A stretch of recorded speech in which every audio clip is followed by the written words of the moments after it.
Yes. So wait.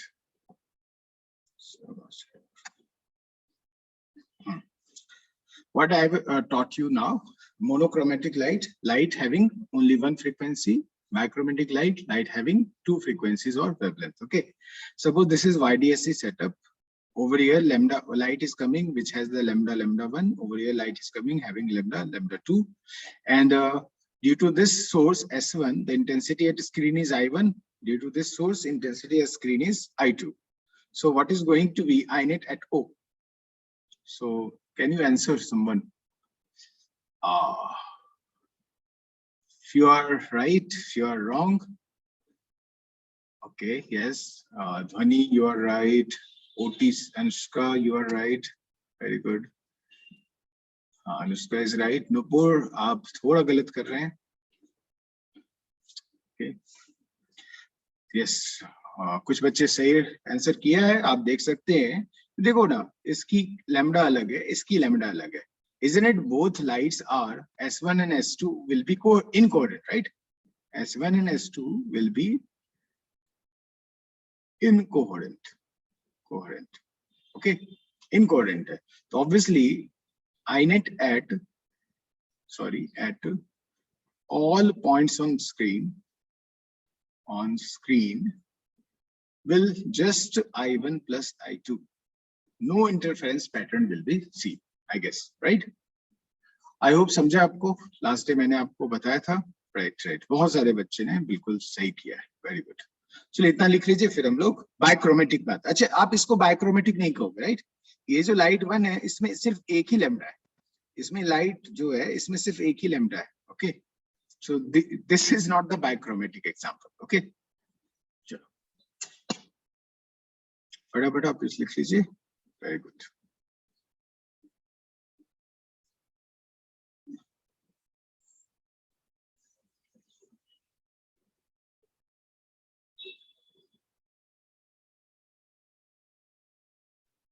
Hello sir. Yes Dhwani, बोलिए. Sir मेरे को एक छोटा सा डाउट था.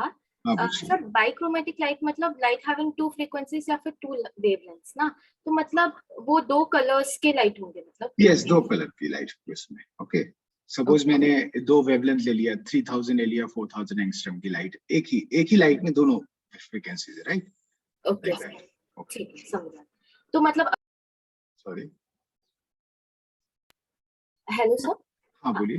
सर तो मतलब जो नॉर्मल व्हाइट लाइट हमें दिखता है, that is light with 7 wavelength या 7? No, it has the infinite wavelength. No, it has started. जो नॉर्मल लाइट हमारी होती है उसमें 3800 एंगस्ट्रॉम से लेके 7600 एंगस्ट्रॉम की वेवलेंथ, सारी वेवलेंथ अवेलेबल होती है, राइट? यस. हाँ, तो आप इनफाइनाइट कहेंगे ना, there are infinite wavelengths. Thank you sir.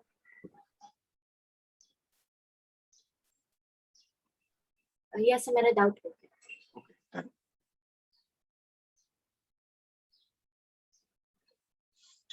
I hope आपने लिख लिया होगा आप लोगों ने, कोई भी. Yes, I was talking about visible light. Obviously जो हमारे आसपास की लाइट है, विजिबल लाइट रेंज है, वो 3800 एंगस्ट्रॉम से 7600 एंगस्ट्रॉम तक होती है. ओके, और ऑब्वियसली उसमें इनफाइनाइट हो जाएंगे ना, infinite wavelengths are present in that case, not only 7. Yes, okay. I hope आपने लिख लिया होगा. छोटी सी बात थी, आगे बढ़ जाते हैं हम लोग.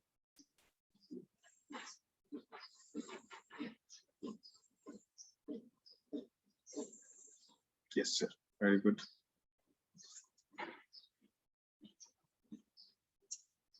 Now I will talk about the bichromatic light. Okay, bichromatic light source. बस सिंपल सा सेटअप होता है ये. Suppose this is S1 for me, this is S2 for me, और इसमें भी λ1 λ2 दोनों वेवलेंथ्स हैं, और इसमें भी λ1 एंड λ2 दोनों सोर्सेस हैं, और यहाँ पे मेरी स्क्रीन है एंड एक्सेट्रा. आप स्मॉल डी याद होगा, इसे स्मॉल डी कहते थे, इसे कैपिटल डी कहते थे. For any cases capital D is very very large than small D etcetera. ये हम लोग पहले से जानते हैं, राइट? अब इसके मिड पॉइंट से हम लोग ओ आ जाते थे. अब देखो यहाँ से ये समझ बहुत सिंपल सी बात है, वो मैं समझाता हूँ। यहाँ की जो लेमडा वन है, लेमडा वन इसकी लेमडा वन से इंटरफेरेंस करेगा, ओके। और ये वाली जो लेमडा टू है इस वाली लेमडा टू से इंटरफेरेंस करेगा, राइट। सिंपल है। यहाँ की लेमडा वन यहाँ की लेमडा वन से इंटरफेरेंस करेगा, यहाँ की लेमडा टू यहाँ की लेमडा टू से इंटरफेरेंस करेगा। तो मैं इफ ओ पॉइंट पे देखूं फॉर लेमडा वन, दोनों की लेमडा वन के लिए पाथ डिफरेंस 0 होगा, ओके। अकॉर्डिंगली लेमडा टू के लिए भी आप पॉइंट ओ पे दोनों की पाथ लेंथ देखो, इसके पहले तो पाथ लेंथ दोनों पैरेलल ही आ रहा है, तो S1 S2 तक आते आते दोनों लाइट में कोई भी पाथ डिफरेंस नहीं है। और फर्दर आप देखोगे यहाँ से ओ जाओगे और S2 से ओ जाओगे तो डिस्टेंस सेम ही रहेगा, right. So path difference for both wavelength will be 0, right. हम लोग कहेंगे path difference is 0 for both lambda 1 and lambda 2, right. और जहां कहीं भी पाथ डिफरेंस 0 होता है उसे हम लोग कहते हैं सेंट्रल मैक्सिमा। हम लोग कहेंगे central maxima for both lambda 1 and lambda 2। I hope ये पॉइंट आपको समझा, right. Very simple point, yes, good. आगे बढ़ते हम लोग। अब हम लोग देखते हैं इफ आपको पता हो पोजीशन ऑफ फर्स्ट, राइट। यहां से जो हम लोग y लेते थे, y है ना, तो हम लोग कहते हैं फॉर nth मैक्सिमा, इफ याद हो आपको, फॉर nth मैक्सिमा, ठीक है।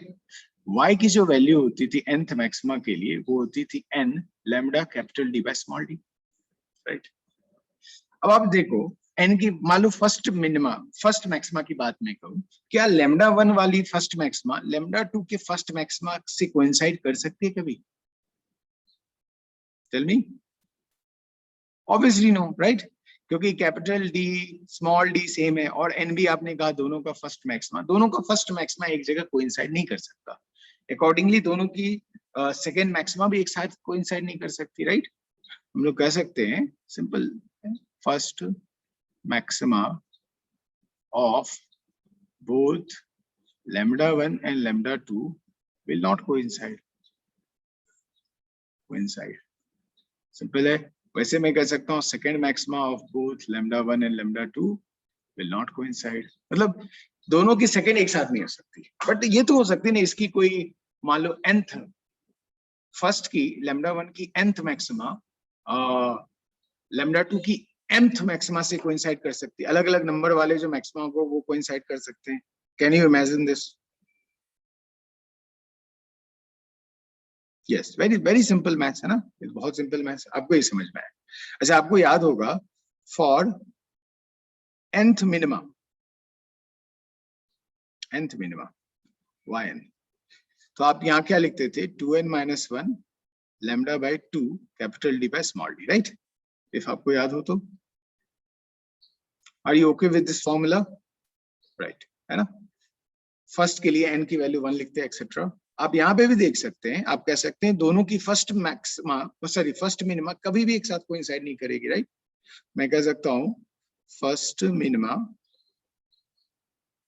Of both lambda 1 and lambda 2 will not coincide inside.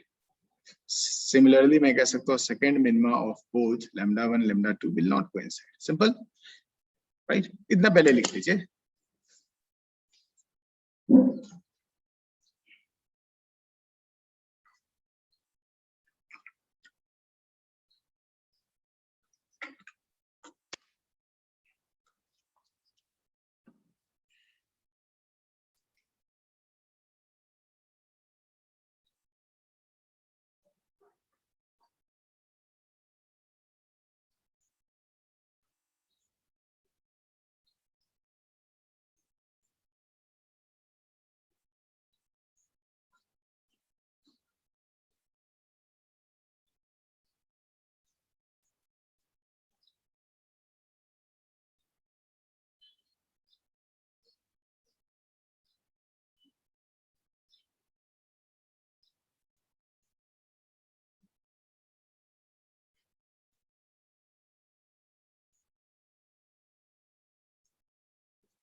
हाँ, मैं ये बोल रहा था कि फर्स्ट लैम्डा 1 की सपोज थर्ड मैक्सिमा लैम्डा 2 की सिक्स्थ मैक्सिमा से कोइंसाइड करती है, कर सकती है, right? That will depend on what is the value of lambda I will give you, right? Okay, चलो मैं एक क्वेश्चन लेके बताता हूँ आपको, नो प्रॉब्लम। चलिए, आई होप आपने लिख लिया, ये सिंपल सा कॉन्सेप्ट था। Okay, so I will write a question for you. Suppose मैंने बायोक्रोमेटिक लाइट ली, क्रोमेटिक लाइट ली है। Suppose lambda 1 मैंने ले लिया 4500 एंगस्ट्रम एंड lambda 2 मैंने लिख लिया 6000 एंगस्ट्रम। कोई भी एक रैंडम नंबर ले लो, right? Capital D 1 meter, small d 1 mm। Okay, मैं पूछ रहा हूँ find y minimum so that maxima of both light coincide। both light की जगह both wavelength लिखना चाहिए मुझे, both wavelengths coincide। ओके, मैं एक डायग्राम से बता दूं तो ऐसे समझिए, ऐसा हो गया हमारा सेटअप है।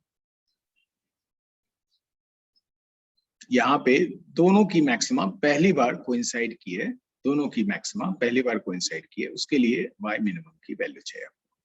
लाइट ऐसे ऐसे आ रही है, lambda 1 lambda 2 इसमें भी है, lambda 1 lambda 2 इसमें भी है। Okay, what is there in chat box?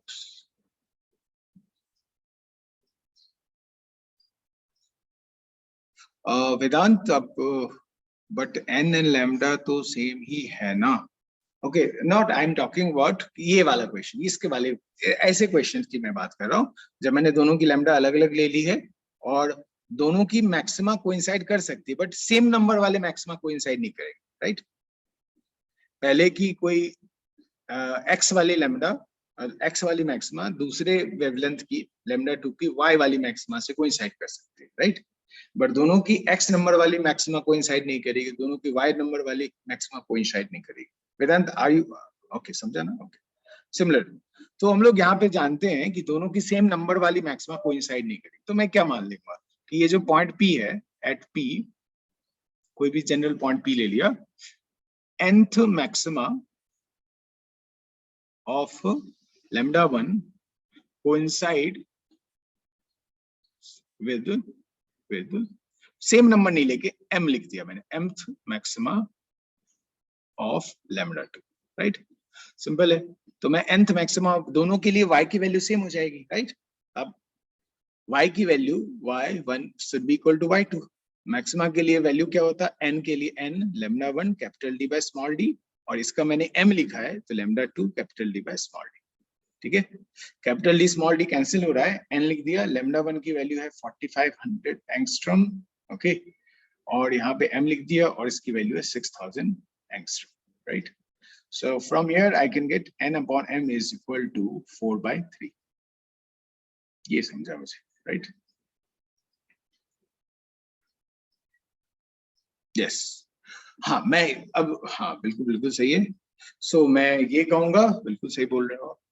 तो मैं यहाँ पे क्या क्या सेंटेंस लिख सकता हूँ? मैं लिख सकता हूँ fourth maxima of lambda 1 will coincide with third maxima of lambda 2। Similarly और क्या क्या लिख सकते हो? क्वेश्चन को मैं छोड़ता हूँ अभी, पहले आप क्या लिख सकते हो? Eighth maxima of lambda 1 will coincide with sixth maxima of lambda 2। But मुझे तो y मिनिमम चाहिए, तो मेरा आंसर ये वाला होगा, फोर्थ वाला मैं निकालूंगा, राइट? आप गौर करोगे, फोर्थ मैक्सिमा ऑफ lambda 1 और थर्ड मैक्सिमा ऑफ lambda 2 किसी की y वैल्यू निकालो, सेम ही आएगा। ओके, दोनों की y वैल्यू सेम होगी। तो हमारे लिए y मिनिमम का मतलब है, मैं फोर्थ मैक्सिमा lambda 1 का निकाल लेता हूँ, मतलब 4 lambda 1 capital D by small d। Value put करेंगे, आंसर आ जाएगा आपको।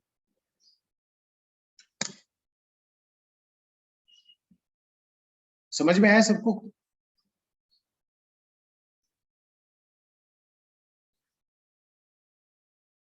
यस 1.8 mm आ जाएगा आपका आंसर, बिल्कुल सही कह रहे हैं आप। वैल्यू पुट करना तो आता ही अपने को, मैं आंसर लिख देता हूँ, अब वैल्यू पुट करके कर सकते हैं। 1.8 millimetre will be our answer.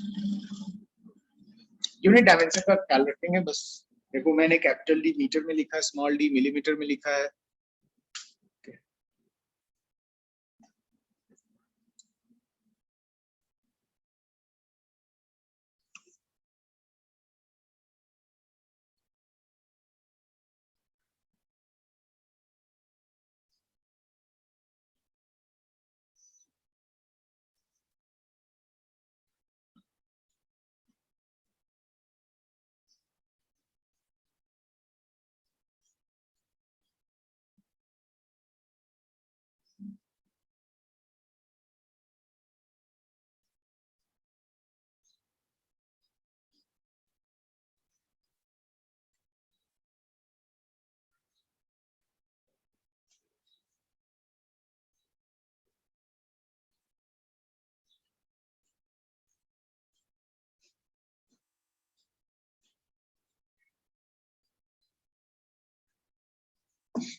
Central maxima पे भी वह होगा, so that we should take that wise. हाँ मैंने क्वेश्चन देखो ना, मैंने डायग्राम भी बना के बता दिया कि इसके ऊपर की बात कर रहा हूँ, राइट?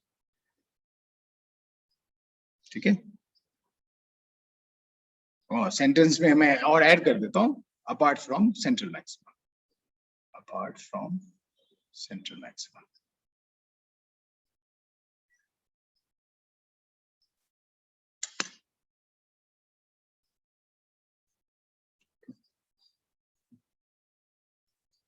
अब देखो मैंने दोनों की मैक्सिमा कब कोइंसाइड करे ये पूछ लिया, हो सकता है मैं कहूंगा एक का मैक्सिमा एक का मिनिमा से कब कोइंसाइड करेगा, सेम वैल्यू आप थोड़ा थोड़ा फॉर्मूला चेंज के कर लोगे, है ना? दोनों की मिनिमा पहली बार कब कोइंसाइड करेगी, एक्सेट्रा, राइट? ओके, अच्छा दोनों की मिनिमा इफ कोइंसाइड करती है, दोनों की मिनिमा कोइंसाइड करती है, तो वहां पे दोनों का डार्क फ्रिंज बन जाएगा, राइट? ओके, तो ये सब थोड़ा थोड़ा आप इंटेंसिटी देख लोगे, सिंपल। आगे वाले पॉइंट पे चलिए। अच्छा देखो गौर से देखो, जब मैंने 2 लैम्डा लिया है तो दोनों की मैक्सिमा कोइंसाइड करने में बड़ा तकलीफ हो गई, मतलब सब जगह तो मैक्सिमा दोनों की कोइंसाइड होगी ही नहीं, राइट? सेंट्रल मैक्सिमा पे मैं यहाँ पे कितनी भी लैम्डा ले लूं, सबका मैक्सिमा कोइंसाइड करेगा सेंटर वाले पॉइंट पे। ओके, चलिए हम लोग आते हैं व्हाइट लाइट पे। लिख लिया होगा आपने I guess.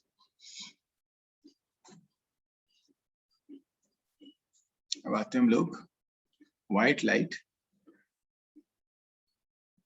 In YDSC। White light को मान लीजिए आप कहेंगे 3800 एंगस्ट्रम टू 7600 एंगस्ट्रम तक की लाइट, इसको मैं व्हाइट लाइट कहूंगा। ओके, और इसके बीच में आप जानते हैं we can say that there are infinite wavelengths. ठीक है, कुछ आप लोग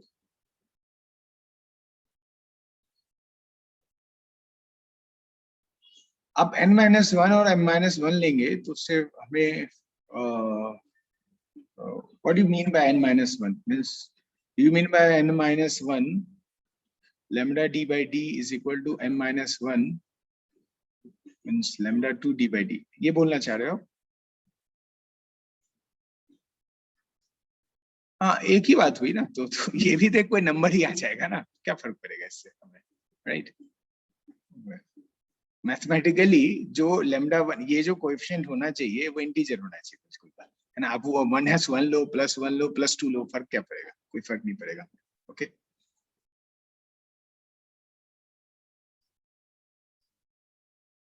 बट तो ये वैलिड ही नहीं है ना? नहीं नहीं नहीं, फिर तो आप n-1 वाले लोगे ना, आपकी n-nth मैक्सिमा को आप बोलते हो ना, जब आप nth मैक्सिमा की पोजीशन ले रहे होते, सॉरी nth मैक्सिमा की पोजीशन ले रहे हो तो ये लिखते हो ना आप।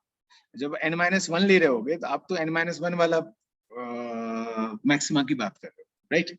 This will be the position of n-1, ठीक है, maxima. Are you okay with this?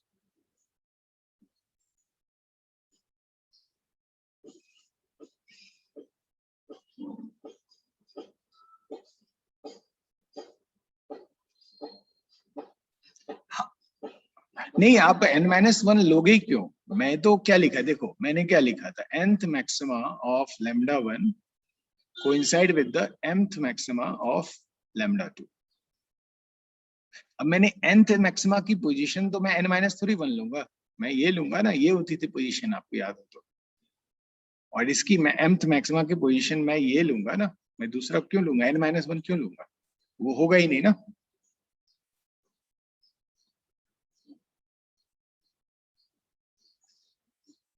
Right?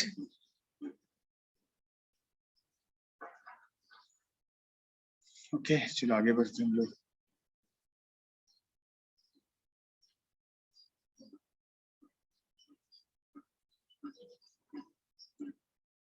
Oh, you don't remember last day का लेक्चर, याद है? आप बताओ। मैं ऐसे लिखा, nth मैक्सिमा ऑफ λ1 के y की वैल्यू, राइट, और mth maxima of λ2 means position of, okay, वैसे पोजीशन ऑफ क्या लिखोगे आप बताओ? इसकी वैल्यू क्या लिखोगे आप? n λ1 d/d लिखोगे या कुछ और लिख दोगे आप? Yeah, tell me. You will write this or something else. Similarly, इसका क्या लिखो? m λ2 कैपिटल d/d ये लिखोगे, और you will write something else. mth maxima की पोजीशन ये लिखोगे ना आप? But yes, but I am taking different case of n-1. What do you mean by n-1? आप n-1 ले क्या रहे हो, ये बताओ?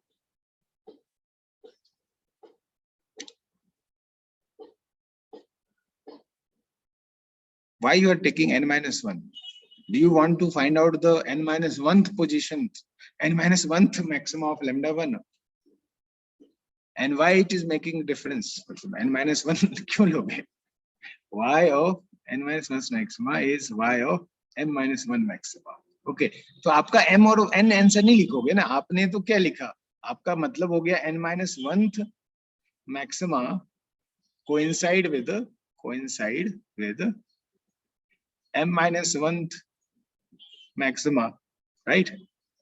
ये हो गई ना आपकी। तो आप n और m थोड़ी लोगे, n-1 को आप x लिख दो, इसको y लिख दो, फिर यहाँ पे x लिख दो, ये y लिख दो, आपका आंसर तो x और y होगा ना। ठीक है,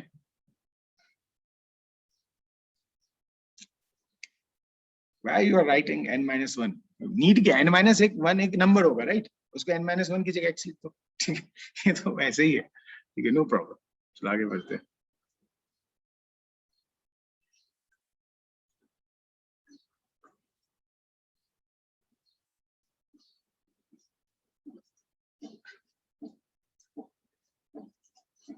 चलिए, अब हम आ रहे थे व्हाइट लाइट में। व्हाइट लाइट में इनफाइनाइट वेवलेंथ होंगे, राइट? बहुत सारे वेवलेंथ होंगे। तो सपोज हम लोग ये ले रहे हैं, इसके सामने O ले लिया, और यहाँ पे वेवलेंथ यहाँ से यहाँ आ रही है, और ये व्हाइट लाइट है, दोनों व्हाइट लाइट है। तो दोनों में इनफाइनाइट वेवलेंथ होंगे, बट एक बात तो श्योर है कि पॉइंट O पे इसकी λ1, इसका λ1 का सेंट्रल मैक्सिमम बनेगा, पॉइंट O पे इसकी सारी लैम्डा का और इसकी सारी लैम्डा का सेंट्रल मैक्सिमा होगा। मैं कह सकता हूं central maxima for all wavelength, right? इसका मतलब यहाँ पे क्या दिखेगा आपको? व्हाइट लाइट ही दिख जाएगी। Okay, are you okay with this concept? ये जो मैंने बोला समझ में आया? यहाँ पे जो भी आप λ1 लिया, यहाँ पे λ1 लिया, दोनों का कोइंसाइड, दोनों के लिए मैक्सिमा बनेगी। यहाँ पे λ2 लो, इसका λ2 लो, उसकी भी मैक्सिमा बनेगी। λ3 लो, λ3 लो, उसकी भी मैक्सिमा बनेगी। मींस जितनी भी लाइट ऊपर में है और जितनी भी लाइट नीचे में है, दोनों की वेवलेंथ सबका सेंट्रल मैक्सिमा यहाँ बन जाएगा, राइट? तो आपको सेंटर पे दिखेगा क्या? सेंटर पे आपको फिर से व्हाइट लाइट दिख जाएगी, क्योंकि यहाँ पे जो सारे लाइट की इंटेंसिटी होगी, यहाँ पे जितनी होगी वही यहाँ पे रहेगी, राइट? रेशियो वाइज ये व्हाइट लिखेगा। अब ये बताओ, कैन यू इमेजिन कि इसमें इनफाइनाइट वेवलेंथ है, इसमें इनफाइनाइट वेवलेंथ, वो ऐसी जगह हो सकती है स्क्रीन पे जहां पे सबकी मैक्सिमा कोइंसाइड करे? Is it possible? दो का निकालने में तो इतनी हालत खराब हो गई थी mathematically, is it possible? No. तो can I say that apart from O, मैं लिख सकता हूं apart from O nowhere we will see maxima of all wavelengths. So इसका मतलब क्या हुआ, अपार्ट फ्रॉम O आपको कहीं भी व्हाइट नहीं दिखेगा, व्हाइट लाइट नहीं दिखेगा. So हम लोग कह सकते हैं so apart from O we won't see white spot anywhere on the screen. I hope ये बात आपको समझ में आई. ठीक है. हाँ, इन्फिनिटी माइनस इन्फिनिटी तो हम लोग क्या है, वो ऐसे नोशन है ना, राइट. ओके.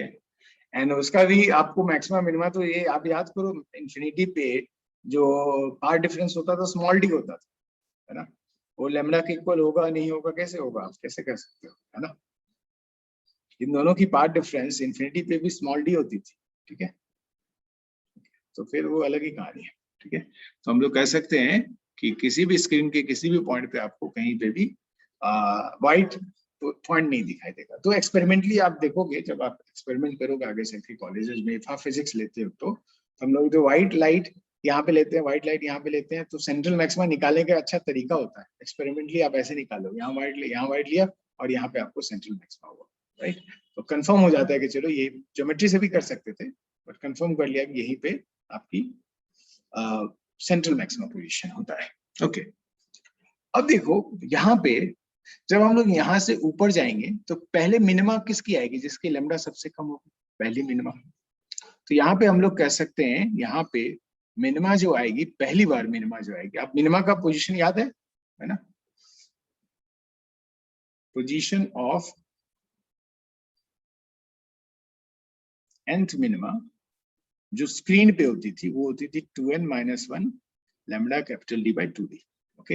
अच्छा, पोजीशन ऑफ nth मैक्सिमा जो होता था वो होता था n lambda capital D by d. Obviously ये वाली फर्स्ट मिनिमा पहले आएगी, फर्स्ट मैक्सिमा पहले आएगी. और फर्स्ट मिनिमा में भी मान लो फर्स्ट मिनिमा की मैं बात करूं तो लैम्डा जिसका कम होगा उसकी मिनिमा पहले आएगी. तो आपको यहाँ जब O से ऊपर जाओगे तो पहले आपको वायलेट कलर की मिनिमा दिखेगी. यहाँ पे दिखेगा आपको मिनिमा ऑफ वायलेट कलर. अच्छा, वायलेट कलर की मिनिमा का मतलब क्या होता है, यहाँ पे वायलेट कलर 0 होगा या नहीं होगा, है ना, या सबसे कम होगा. ठीक है. ओके. सो मैं इस पॉइंट की बात करूं, यहाँ पे वायलेट की मिनिमा बनेगी तो और किसी कलर का भी मिनिमा नहीं बना होगा, राइट. यहाँ पे वायलेट कलर सबसे कम होगा, राइट. इसका मतलब क्या होता है, जब आप विबग्योर में देखेंगे, विबग्योर में, ठीक है, ये सबसे कम होगा, इसका मतलब इसकी इंटेंसिटी सबसे ज्यादा होगी. तो ये जो पॉइंट होगा आपको रेडिश कलर दिखेगा. ये दिखेगा कैसा, रेडिश, रेड नहीं दिखेगा, रेडिश टिंज दिखेगा आपको. टिंज मतलब हल्का सा कलर में रेडिश टिंज होगा यहाँ पे, इस पॉइंट पे पहली बार. ओके. जैसा ऊपर वैसा ही नीचे, यहाँ पे भी आपको पहली बार क्या दिखेगा, रेडिश टिंज दिखेगा. Are you okay with this. फिर जब आप इससे ऊपर जाएंगे कोई ना कोई एक पॉइंट आएगा जहां पे आपको मैक्सिमा ऑफ वायलेट कलर दिखेगा, मैक्सिमा ऑफ वायलेट कलर. और कोइंसिडेंटली वहीं पे आपको मिनिमा ऑफ रेड कलर दिखेगा, मिनिमा ऑफ रेड कलर दिखेगा. Are you okay with this. तो ये जो जगह होगी यहाँ पे देखो, वायलेट का मैक्सिमा बना, मिनिमा रेड, तो ये वायलेट कलर का दिखेगा लगभग आपको, है ना. यू विल से कि यहाँ पे मुझे थोड़ा सा यूज दिस कलर, आपको भी यहाँ पे वायलेट टिंच, जैसा ऊपर दिखा वैसे नीचे दिखेगा, वायलेट टिंच.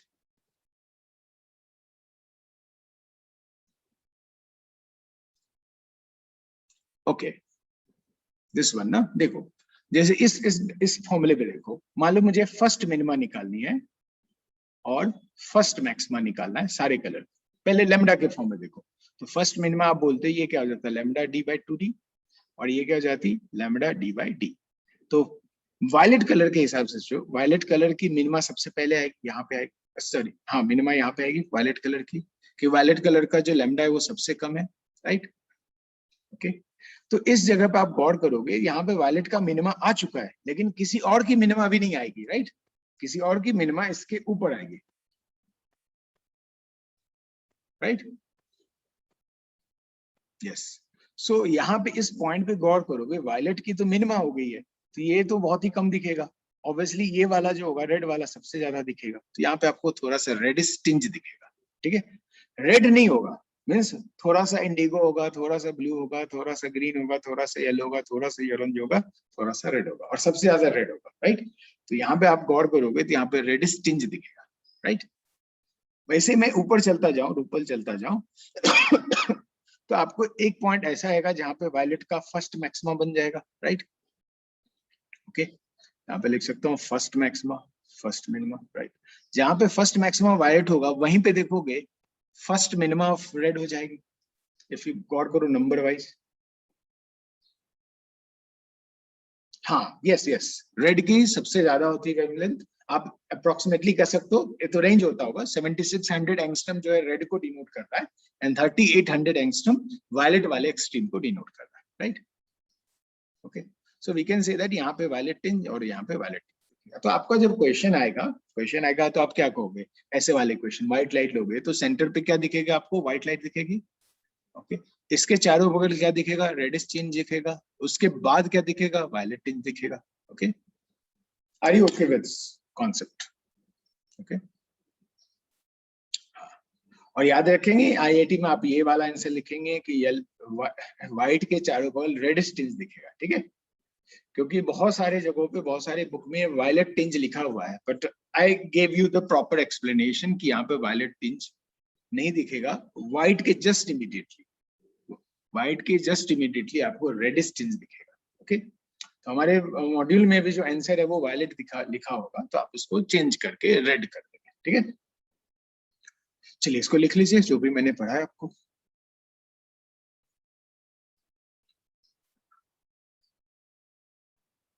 सर जिधर वॉयलेट मैक्सिमम है, हाँ, उधर हम लोग रेड रेड को मिनिमम कैसे बोल रहे हैं, मतलब नंबर वाइज। अब अभी ये फॉर्मूला ले लो, राइट?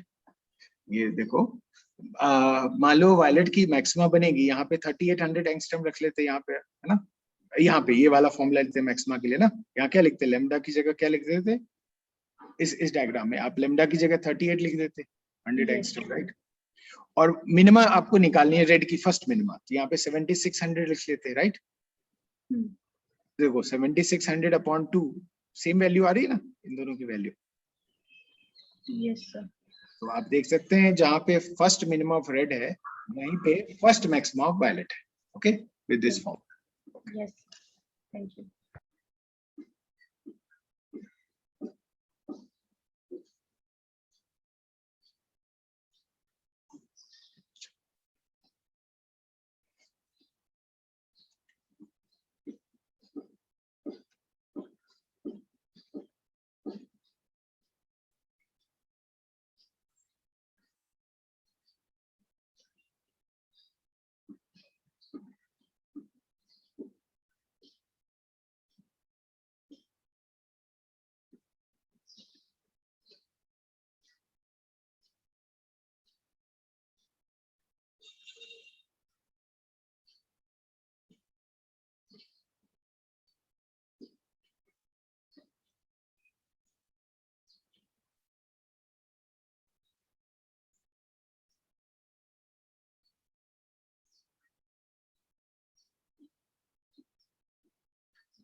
Yes, so लिख लिया आप लोगों ने?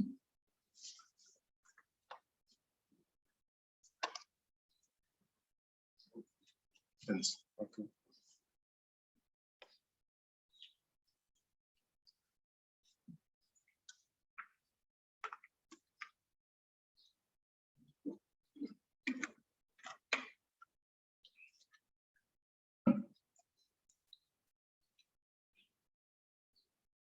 चलिए ओके, हम लोग आगे बढ़ते हैं अभी।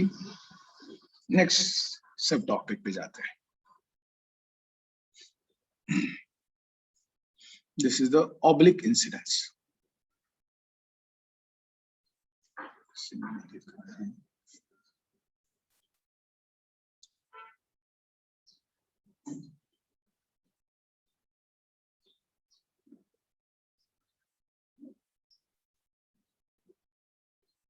Hello sorry, hello. Hello sir. हाँ बोलिए।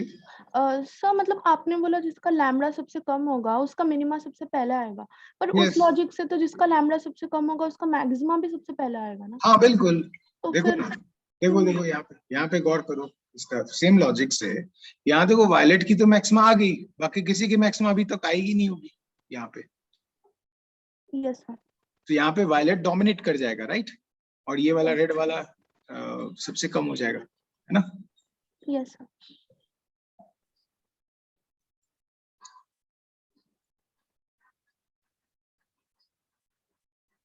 चल नेक्स्ट चलते हैं, oblique incidence.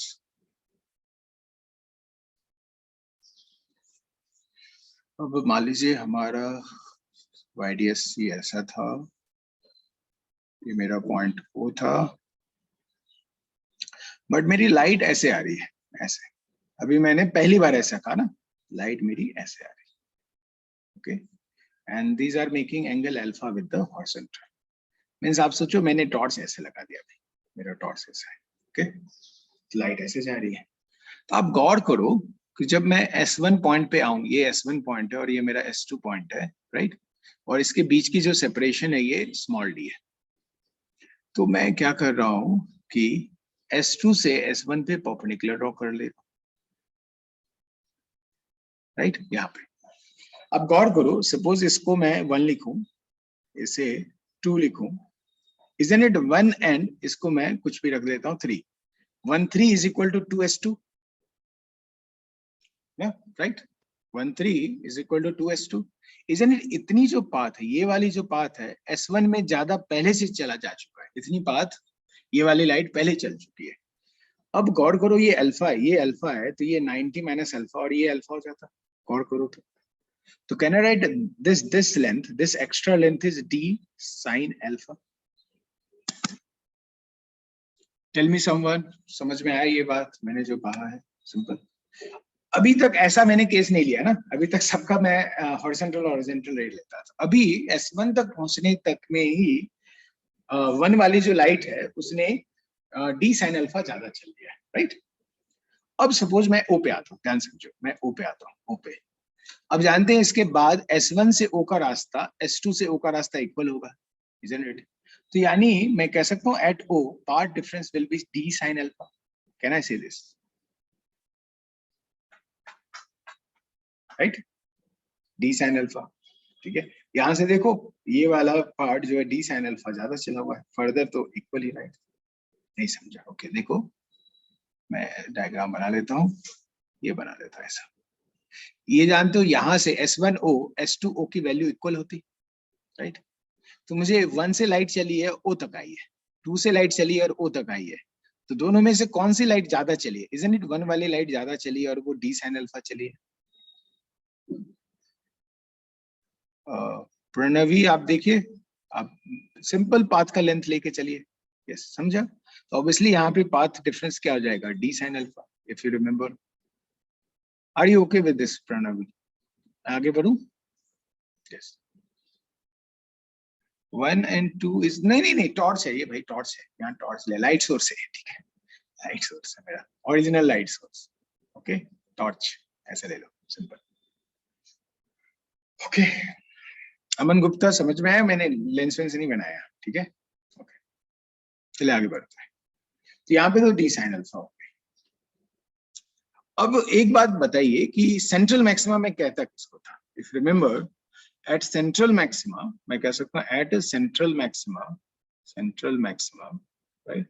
Suppose central maxima में किसी पॉइंट पी को कहने वाला पी, कहना right path from 1 to p should be equal to path from 2 to p. दोनों इक्वल होगा, वहीं पे हम लोग सेंट्रल मैक्सिमा कहते हैं, क्योंकि आप याद करो path difference at central maxima में 0 लेता था। कोई बच्चा कंफर्म कीजिए, आपको याद है ये वाली बात? Right, what is the central maxima where path difference is 0? Path difference 0 होने का मतलब दोनों रास्ता बराबर होना चाहिए ना। अच्छा आप बताइए, अब पाथ डिफरेंस 0 होने के लिए दोनों रास्ते से 1 से लेके मुझे जाना है, वो पी पॉइंट ओ से ऊपर लेना चाहिए, ओ से नीचे लेना चाहिए? ऊपर। Very good. Are you all convinced कि ऊपर ही लेना है? यस। अब 2-4 लोगों ने बोल दिया, सिंपल सी बात है, मैं लिख दिया ऊपर, पी पॉइंट ले लिया यहाँ पे, यहीं पे कहीं सेंट्रल मैक्सिमा होगी, मान लिया यहाँ पे सेंट्रल मैक्सिमा है, मींस यहाँ पे दोनों का पाथ का रास्ता बराबर होगा या दोनों की path length 0, path difference 0। Okay, simple. अच्छा मान लो मैंने यहाँ पे इसे बना दिया, एक ज्योमेट्री आपको याद रखनी थी, हम लोगों ने पहले ज्योमेट्री की हुई है, यहाँ से यहाँ चले गए, राइट? सपोज ये एंगल थीटा है, ये एंगल थीटा है, तो याद है ये इफ ये एंगल थीटा है, पी पॉइंट का ये एंगल थीटा है, तो if you remember can I right S2P minus S1P will be equal to D sin theta. ये ज्योमेट्री हम लोगों ने लास्ट डे की थी। हाँ सुशील, आप अच्छा कर रहे हो, ठीक है, आपने सही किया, मैं थोड़ा सबके हिसाब से चलता हूँ, राइट? गुड। देखो ये याद है लास्ट टाइम की ज्योमेट्री थी हमारी, S2P minus S1P is equal to D sin theta, right? अब बताओ दोनों का रास्ता इक्वल होने के लिए should I write D sin alpha should be equal to D sin theta? ये पार्ट डिफरेंस 0 होने के लिए अब S2 से P ज्यादा, S2 वाला रास्ता ज्यादा चलेगा S1P से फर्दर, तभी तो दोनों का पाथ रास्ता बराबर होगा, इक्वल होगा, right? So for this relationship can I right D sin theta should be equal to D sin alpha। और यहाँ पे मेरा अब याद करो, ये जो थीटा होगा acute एंगल ही होगा, and are you sure about this? Theta must be acute angle and alpha is also going to be acute angle, तो इसका solution theta is equal to alpha हो जाएगा। अच्छा अब आप मैथमेटिकली ये नहीं कह सकते ना sign theta is sine alpha, तो थीटा अल्फा इक्वल होना कोई जरूरी थोड़ी है, कुछ भी हो सकता है। आर यू कन्विंस कि ज्योमेट्रिकली ट्रिगोनोमेट्री से आप कह सकते थे theta is equal to alpha एक सॉल्यूशन हो, ऐसे तो इनफाइनाइट सॉल्यूशन हो सकता है, राइट? बट यहाँ पे क्यों मैंने theta is equal to alpha लिखा? Because theta and alpha geometrically यहाँ कंस्ट्रेन है हमारे एक्सपेरिमेंट का, theta and alpha must be acute angle, that is why I will write theta should be equal to alpha. Are you okay with this? Okay? और इसे आप याद रखेंगे, बहुत सारी जगहों पे बहुत ही गलती सख्ती से लिखा हुआ है, राइट? बहुत ही गलत लिखा हुआ है, क्योंकि याद करो डी वो क्या करते मालूम है, डी साइन थीटा को dy by d लिख देते हैं। अरे ये कब होता था? जब थीटा स्मॉल हो। अब मान लो अल्फा 30 डिग्री लिया तो थीटा 30 डिग्री का, थीटा 30 डिग्री स्मॉल थोड़ी होता है, right? You should not write this dy by d, okay? Unless and until alpha is given very small, okay? तो ये आपको नहीं लिखना चाहिए, okay? चलिए आप लिख लीजिए ये वाला concept.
Yes yes, if light source आप ऊपर अल्फा ऊपर से ले रहे होते, ऐसे ऐसे ऑब्लिकली ले रहे होते, तो नीचे चला जाता, नीचे लिए तो ऊपर चला गया, बिल्कुल सही है। ये देखा आपको, D sine theta is equal to D sine alpha हुआ, right? For path difference should be 0, ये रिलेशनशिप आना चाहिए। ओके, तो ऑब्वियसली डी डी कैंसिल होगा, sine theta is sine alpha हो जाएगा। ओके, और because theta and alpha must be acute angle less than 90 degree by the geometry. आप देख सकते हो हमारा जो एक्सपेरिमेंटल सेटअप है उसमें अल्फा 90 ज्यादा लोगे तो S1 S2 में जाएगा ही नहीं लाइट, है ना, राइट? और थीटा भी ज्योमेट्रिकल सेटअप में लेस देन 90 ही होगा, because I know that theta and alpha both should be less than 90, so I will write इसका solution theta is equal to alpha. Abhinav, are you okay with this now? Okay. चलिए एक और मैं एक और अच्छा example, इसमें एक और क्वेश्चन क्या आ सकता है वो मैं करता हूँ। मैंने उसके लिए एक एग्जांपल ले लिया, एक एग्जांपल ले लिया यहाँ। मान लो कैपिटल डी 1 मीटर दे दिया, स्मॉल डी 1 मिलीमीटर दे दिया, और क्वेश्चन में अल्फा मैंने दे दिया आपको 30 डिग्री और लेमडा की वैल्यू दे दी 5000 एंगस्ट्रॉम। ओके, ऐसा मैंने दिया। ओके, तो आप यहाँ पे डी साइन अल्फा की वैल्यू लिखना है आपको लेमडा के टर्म में, तो मैं इसे लिख सकता हूँ D lambda into lambda sine alpha, right? D 1 millimetre है, यहाँ लिखा 1 मिलीमीटर, और ये लिख दिया 5000 एंगस्ट्रॉम, यहाँ लेमडा रहने दिया, sine alpha sign 30 degree means 1/2 हो गया, राइट? इसकी वैल्यू आपको 2000 दिख रही होगी, इसके 2000 मतलब 1000 लेमडा हुआ। Are you okay with this? Right? कोई बच्चा बताओ, ये कैलकुलेशन समझ में आया आपको? Yes, it's very simple calculation, very good. Okay, तो ये 1000 लेमडा हुआ। इसका मतलब क्या हुआ कि इस सेटअप में ओ पे जो डी साइन अल्फा की वैल्यू है, जो कि मैं अलग से ले रहा हूँ, डी साइन अल्फा की जो वैल्यू है वो है 1000 लेमडा, राइट? और यहाँ पे सेंट्रल मैक्सिमा है जहाँ पे पाथ डिफरेंस 0 है, राइट? Isn't it? इसका मीनिंग हुआ पी एंड ओ के बीच में कितने मैक्सिमा होंगे, मतलब 1 से 999 वाले होंगे, है ना? कहीं ना लेमडा होगा और कहीं ना कहीं 99 लेमडा होगा, right? Are you okay with this? Okay, yes. तो आपसे पूछा जाएगा नंबर ऑफ मैक्सिमा, मैं यहाँ पे लिख दूं, यहाँ पे मैं लिखूं number of maxima between O and P. अच्छा, बिटवीन कह दिया तो ओ एंड पी पे बनने वाली मैक्सिमा को इंक्लूड नहीं करना होगा ना, बिटवीन टर्म का यही मतलब होता है। तो लेमडा से लेके 999 लेमडा तक जाएंगे तो वो कितनी होगी? 999 होगी, राइट? ओके, वैसे मैं पूछता number of minima between O and P, if ये पूछता मैं आपसे। अब क्या लिखते हैं, यहां से 0.5 से लेके 999.5 तक, 0.5 लेमडा से लेके टू 999.5 लेमडा तक जाता, ये 1000 हो जाता। आप कहते हैं नंबर ऑफ मिनिमा 1000 होगी। Yes, very good, very good. Okay, एक वेग टर्म यहाँ पे यूज किया जाता है, बुकिश लैंग्वेज है, नंबर ऑफ फ्रिंजेस।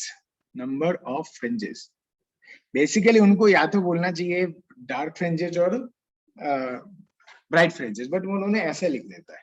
इसका मतलब सिंपल सा होता है, ये जो लेंथ है y upon fringe width, upon fringe width. Okay,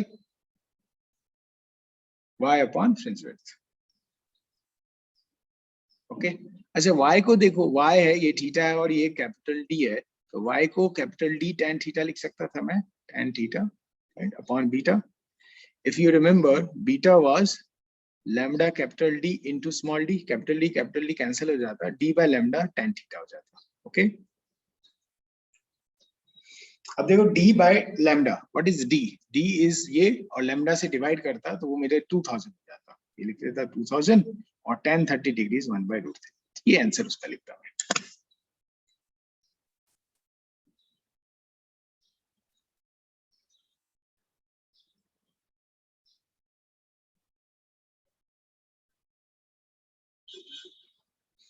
okay, तो कभी कभी आपको नंबर मैक्सिमम पूछ सकता है, नंबर मिनिमम, ऐसे बोल सकता है कितने फ्रिंजेस, अभी पी को होना चाहिए तो पे, सेंट्रल मैक्सिमा ओ पे होना चाहिए, यानी पूरा का पूरा फ्रिंज पैटर्न ऊपर की तरफ शिफ्ट हो गया।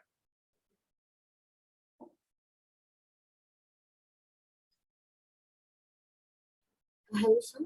हाँ सर बोलिए। मुझे एक बहुत छोटा सा डाउट है सर, हाँ हमने नंबर ऑफ मैक्सिमा और मिनिमा इंडिविजुअली निकाला तो 1999 आया, मतलब उनका हाँ सम। लेकिन नंबर हाँ ऑफ फ्रिंजेस करके जब हम निकाल रहे हैं वो 2000 डिवाइडेड बाय √3 आ रहा है, मतलब ये तो एक पक्का रैशनल नंबर तो नहीं आएगा ना, तो एक हाँ, फ्रैक्शन इसलिए मैं ना, ये बहुत ही वेग टर्म होता है, ये this is the very vague term. Okay okay, these are accurate term. Okay, तो आप आईआईटी में आपको ऐसे क्लियर पूछा जाएगा, नंबर ऑफ मैक्सिमा बताओ, नंबर ऑफ मिनिमा बताओ, राइट, लाइक दिस। ओके, समझा। बट आप तो कोई भी बुक लेके सॉल्व करते रहते हो ना, कुछ भी लेके उठा के सॉल्व करते हो तो वहां पे ऐसे लिखा रहेगा टर्म नंबर ऑफ फ्रिंजेस, तो उसका मतलब ये समझो y अपॉन बीटा होता है। ओके सर तो इस केस में जो मतलब उसका GIF होता है वही हम देंगे ना, मतलब जो हाँ जी, जो फंक्शन वही यस देंगे। यस यस, बिल्कुल। Okay, thank you sir.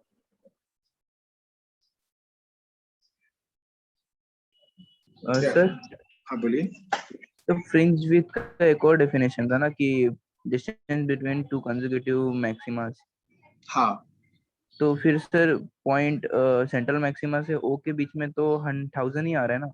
हाँ, 1000 मैक्सिमम होता है, वही मैं कह रहा हूँ कि ये ही सही टर्म होगा मैक्सिमम, ये वाला जो मैंने लिखा ना 999 और 1000, यही राइट है। Okay, this is very vague thing, ये जो कैलकुलेशन का पैटर्न है इसमें गड़बड़ी है। ये सर उसमें क्योंकि बीटा, वो जो हम लोगों ने बीटा को लैम्डा डी बाई भी डी लिखना तक ही वो नहीं चाहिए था ना, लिखना ही, वो लिखा ही नहीं जा सकता थीटा बिकॉज बड़ा है ना। हाँ। हाँ, क्योंकि थीटा बड़ा है, राइट, मैंने इसलिए बताया यस। कि आपको कभी कभी ऐसे वेग टर्म मिल जाएंगे तो आप उनको माफ कर देना, राइट, कि भाई ठीक है। Okay sir. Okay.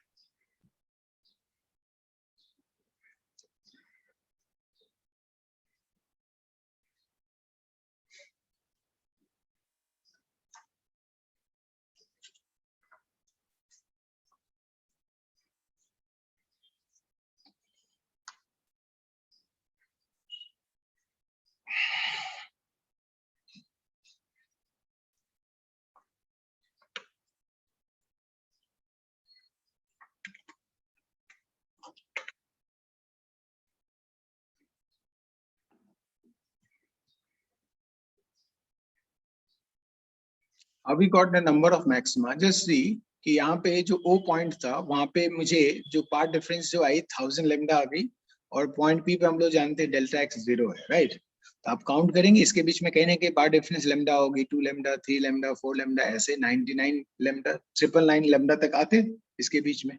तो ये इसको आप 1 लेमडा बोलते, 2 लेमडा को दूसरा लेमडा बोलते, 3 लेमडा को थर्ड वाला लेमडा बोलते, ऐसे जाते, तो ये 999 आपको मैक्सिमा दिख जाते हैं।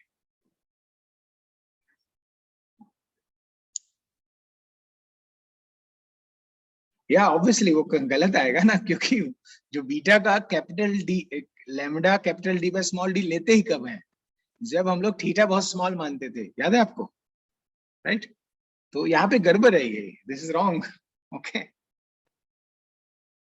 तो this is the right thing.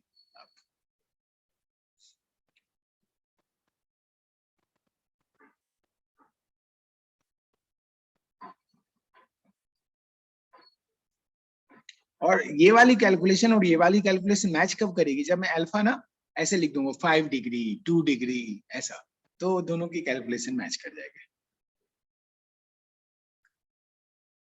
Right, बिल्कुल। चले, सही है, चलिए आगे बढ़ते हैं हम लोग, अब नेक्स्ट जाते हैं।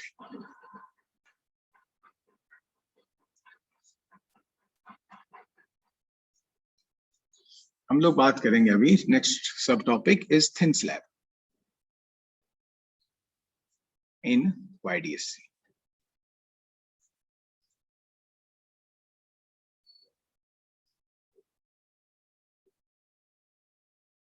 यस यस, हाँ, जब आप थीटा की वैल्यू बहुत बढ़ाते जाएंगे तो distance between consecutive maxima constant नहीं होती है, राइट, वेरी गुड।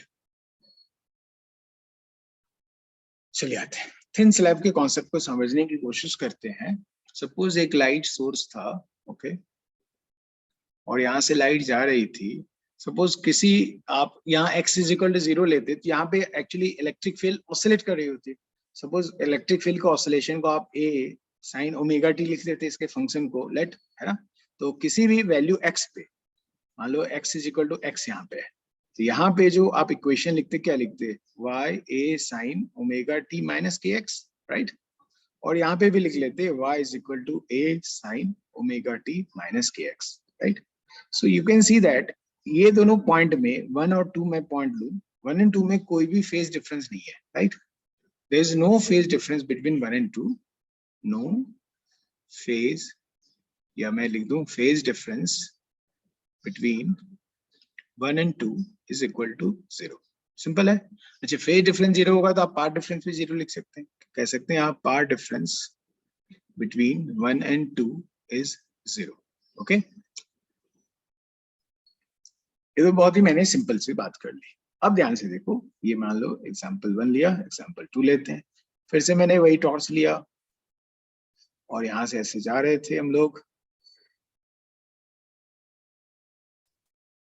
ये मेरा 1 पॉइंट था और ये मेरा 2 पॉइंट था। 1 के लिए मैंने इक्वेशन लिख दिया था, 2 के लिए भी इक्वेशन लिख दिया था, राइट। अब मैं क्या कर रहा हूँ, एक थिन स्लैब लगा रहा हूँ 1 के बियॉन्ड। 1 के बाद मैं एक ऐसा एक थिन स्लैब, थिन है बट मुझे थोड़ा बड़ा बनाना पड़ेगा, राइट, ताकि आप देख सकें। ओके, और लेट इसकी थिकनेस मैंने x0 ले ली, इसकी थिकनेस x0 ले ली, और ये जो स्लैब है इसकी रिफ्रैक्टिव इंडेक्स सपोज म्यू है, म्यू है। ओके, और बाहर में कुछ भी नहीं है, वैक्यूम है। तो वैक्यूम को मैं डॉट डॉट डॉट डॉट से बना लेता हूं, लेट।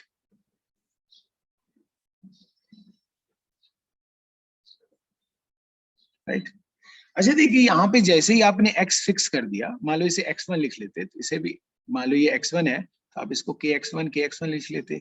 जैसे x फिक्स किया, ये SHM वाला इक्वेशन टाइप हो गया, right. Do you understand this thing? Whenever x is fixed, that is the SHM equation, simple harmonic equation होगी, right?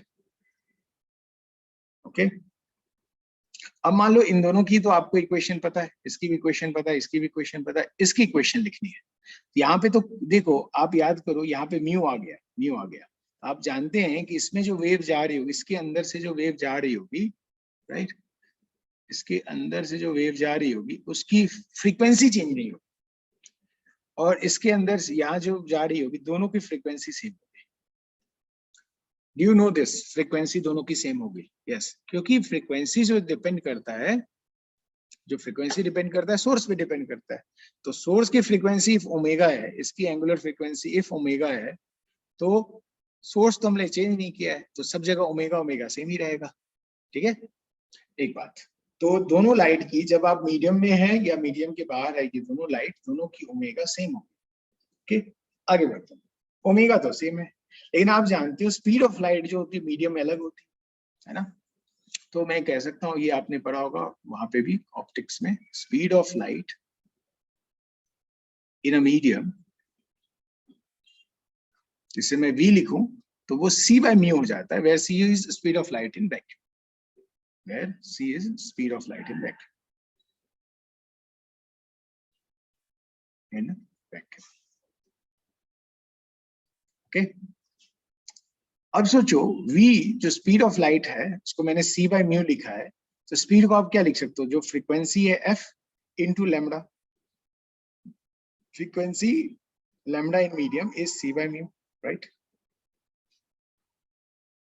ओके, अच्छा c को क्या लिख सकते हो, फ्रीक्वेंसी ऑफ लाइट सेम ही रहेगी चाहे मीडियम में हो या वैक्यूम में हो, लेकिन यहाँ पे जो लैम्डा होगी, लैम्डा इन वैक्यूम को मैं लैम्डा नॉट लिख देता हूँ upon mu.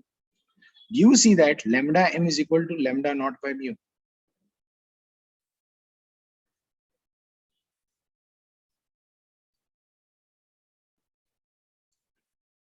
Are you okay with these two formula? Yes. So मैं क्या बोल रहा हूँ, फिर से मैं रिपीट करता हूँ, मैं कहना क्या चाह रहा हूँ, speed of light in any medium is c by mu, and wavelength of any light in medium is lambda naught by mu, where c is the speed of light in vacuum, where lambda naught is wavelength of light in vacuum. Okay. And एक और चीज जानते हो आप k जानते हो, वो 2 pi by lambda हो जाता है, right? Can I write k of medium will be equal to mu into k in vacuum? Can I write this?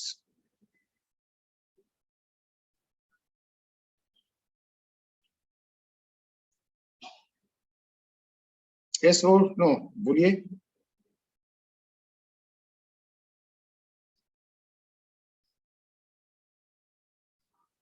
Okay चलो पहले इतना लिख लीजिए, फिर मैं आगे आपको फिर आगे चलते हैं। पहले लिख लीजिए इसको।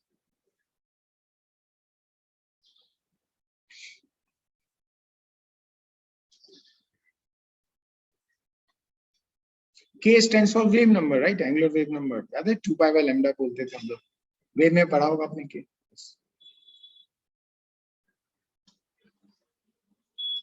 एवरेज फ्रीक्वेंसी इनफाइनाइट लिखा है ना सर? नो नो नो, हाँ ये दैट एवरेज एंगुलर फ्रीक्वेंसी मैंने लिखा है। रुको मैं ठीक कर लेता हूँ, इसकी हैंडराइटिंग थोड़ी गड़बड़ होगी। मैंने यहाँ लिखा सोर्स की जो एंगुलर फ्रीक्वेंसी है वो ओमेगा है, और frequency depends on the source, it doesn't depend on the medium. बीच में आप मीडियम कुछ भी चेंज करते जाओगे, लाइट की फ्रीक्वेंसी चेंज नहीं होती है। ओके क्या चेंज होता है? उसकी वेलोसिटी चेंज होती है, उसकी वेवलेंथ चेंज होती है, उसकी एंगुलर वेव नंबर चेंज होती है। Okay but frequency depends on the medium. लिख ही देता हूं मैं note. Frequency depends on source, depends on source, not medium, and speed depends on medium, not source. If remember, speed जो sound speed of light होती है अलग अलग medium में अलग होती है, राइट? सोर्स आप कोई भी लाइट का ले लो, उसकी स्पीड मीडियम पे डिपेंड करती है, राइट? जैसे आपने साउंड में भी पढ़ा होगा, है ना? इतना लिख लीजिए पहले, फिर हम लोग आगे बढ़ते हैं, इस कॉन्सेप्ट पे आते हैं।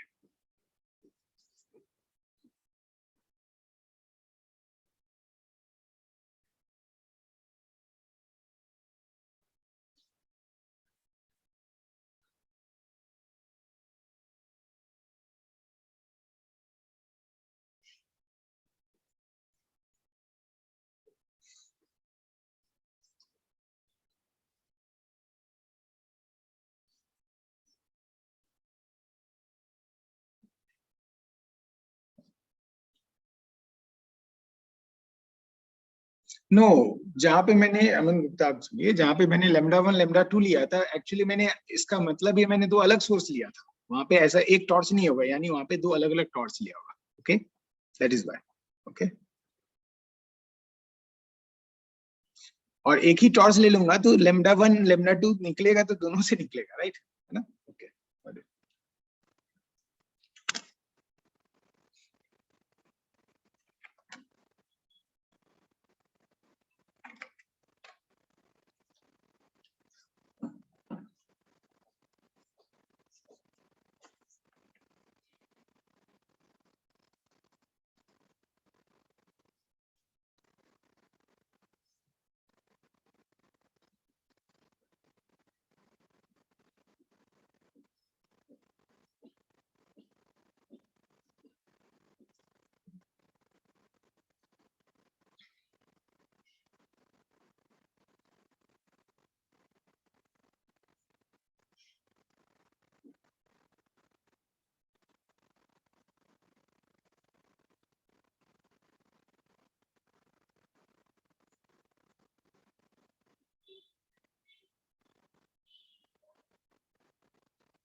lambda m is the wavelength of a medium in any medium, lambda m. Or lambda naught is wavelength of light in vacuum.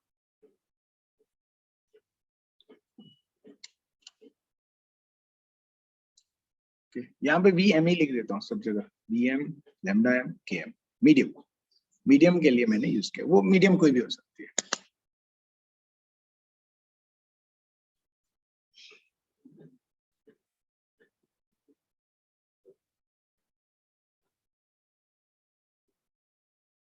नहीं अगर हमने लैम्डा जिसका कम है उसका मैक्सिमम पहले नहीं, तो आप देखो वो सही बात थी नुपुर। आप देखिए कि जहां पे वायलेट की मैक्सिमा बनी थी उसके पहले मैं एक और डिस्कशन किया था, आप देखोगे एक ऐसी जगह आई थी उसके पहले ही वायलेट का जहां पे मिनिमा बना था, जहां पे वायलेट की मिनिमा बनी थी वहां पे वायलेट 0 हो जाएगा, राइट?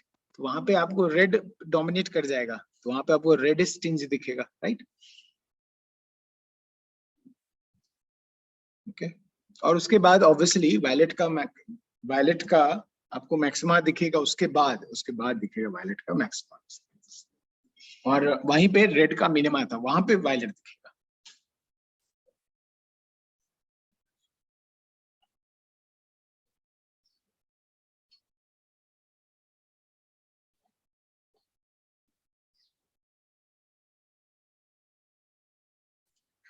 पहले मिनिमा का आने का रीजन है कैलकुलेशन, राइट? आप याद कीजिए, जो मिनिमा की जो पोजीशन y वाली वैल्यू होती है फर्स्ट के लिए लैम्डा d बाई 2d होती है, और मैक्सिमा के लिए जो फॉर्मूला आया था lambda capital D by d आया था, ठीक है? तो obviously first minima of any light will come before the first maxima of the same wavelength, okay, with the calculation.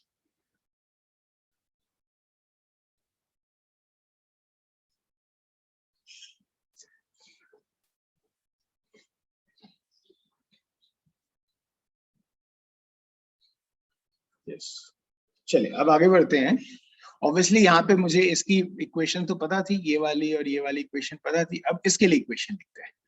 इसके लिए इक्वेशन क्या लिखते कि मैं जो भी y था, y is equal to a sine omega t minus k x1 था यहाँ, इसमें और क्या करोगे, माइनस के जो भी यहाँ था k मीडियम लिख दूंगा, k medium into x naught, इसकी इक्वेशन ही हो जाती। यहाँ वाले की इक्वेशन क्या रहती, y is equal to a sine omega t minus k x1 तो ऑलरेडी था यहाँ पे, इसमें और माइनस कर दोगे, बाहर की है, यहाँ पे कोई मीडियम नहीं है तो k x नॉट लिख देते हैं। Are you convinced with these two simple harmonic equation now? Yes sir, very good. So मैं suppose इस पॉइंट को 3 लिख देता हूँ और इस पॉइंट को 4 लिख लेता हूँ, राइट? और मैं थोड़ा नीचे चला जाता हूँ।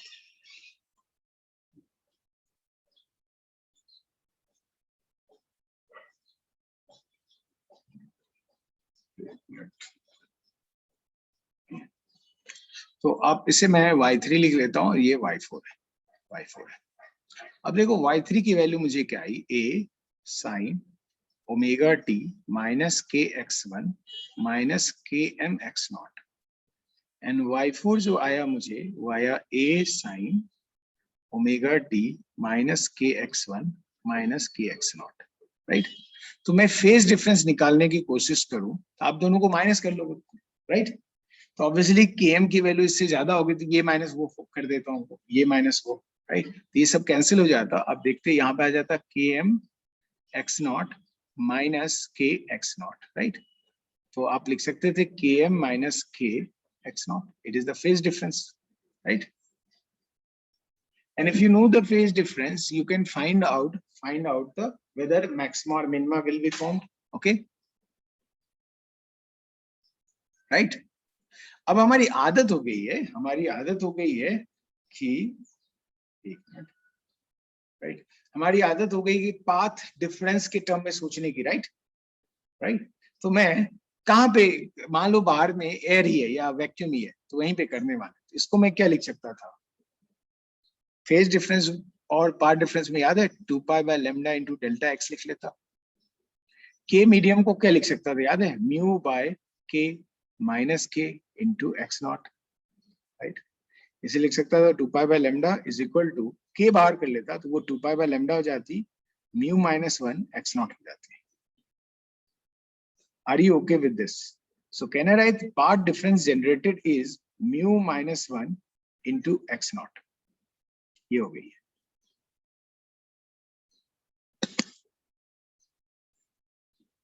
Are you okay with this thing? जो final formula आया।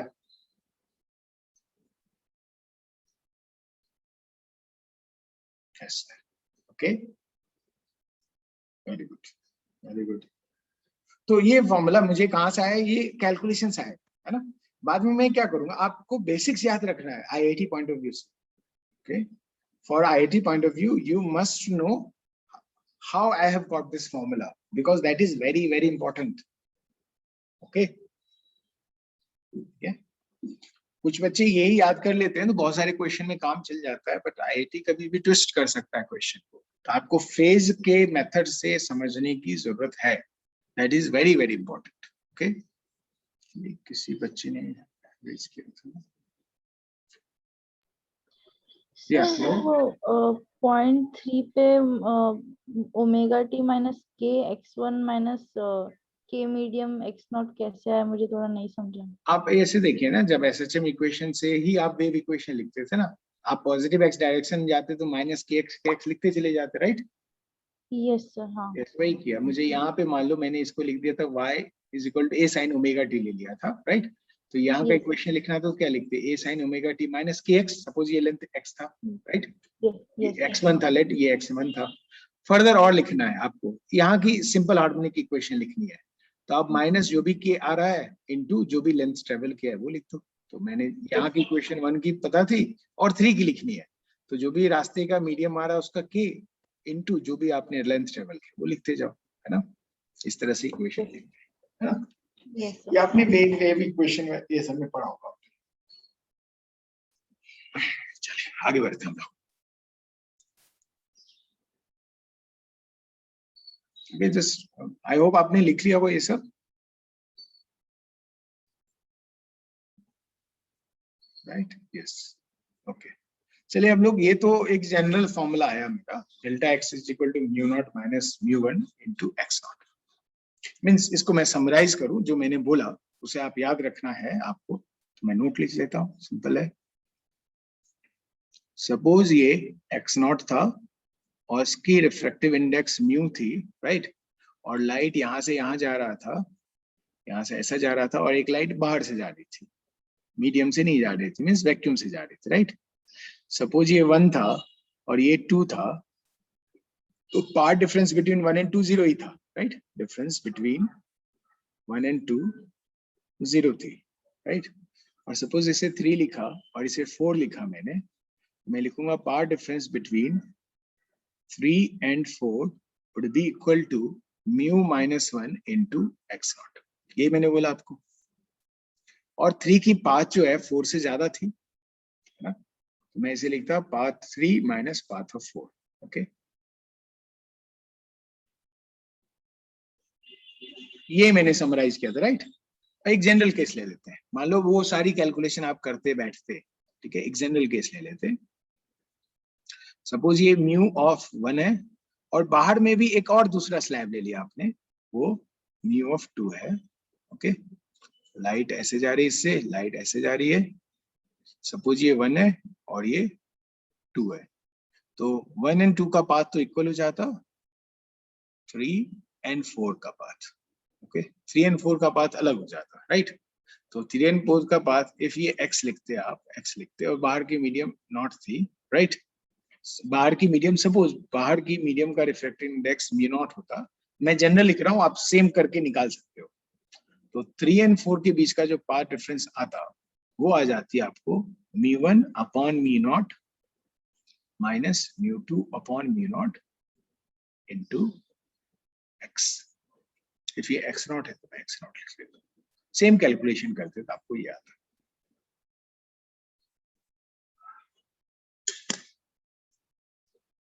ओके, तो आगे चल के आप ये याद रख सकते हैं, ये जो मैंने लिखा हुआ है, ये वाला, this one you can remember.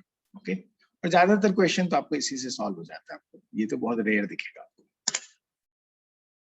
But calculation आप खुद से करके भी देख सकते हो कि मैंने कैसे ये लाया है आंसर. चलिए, राइट ऑन दीज 2 नोट्स.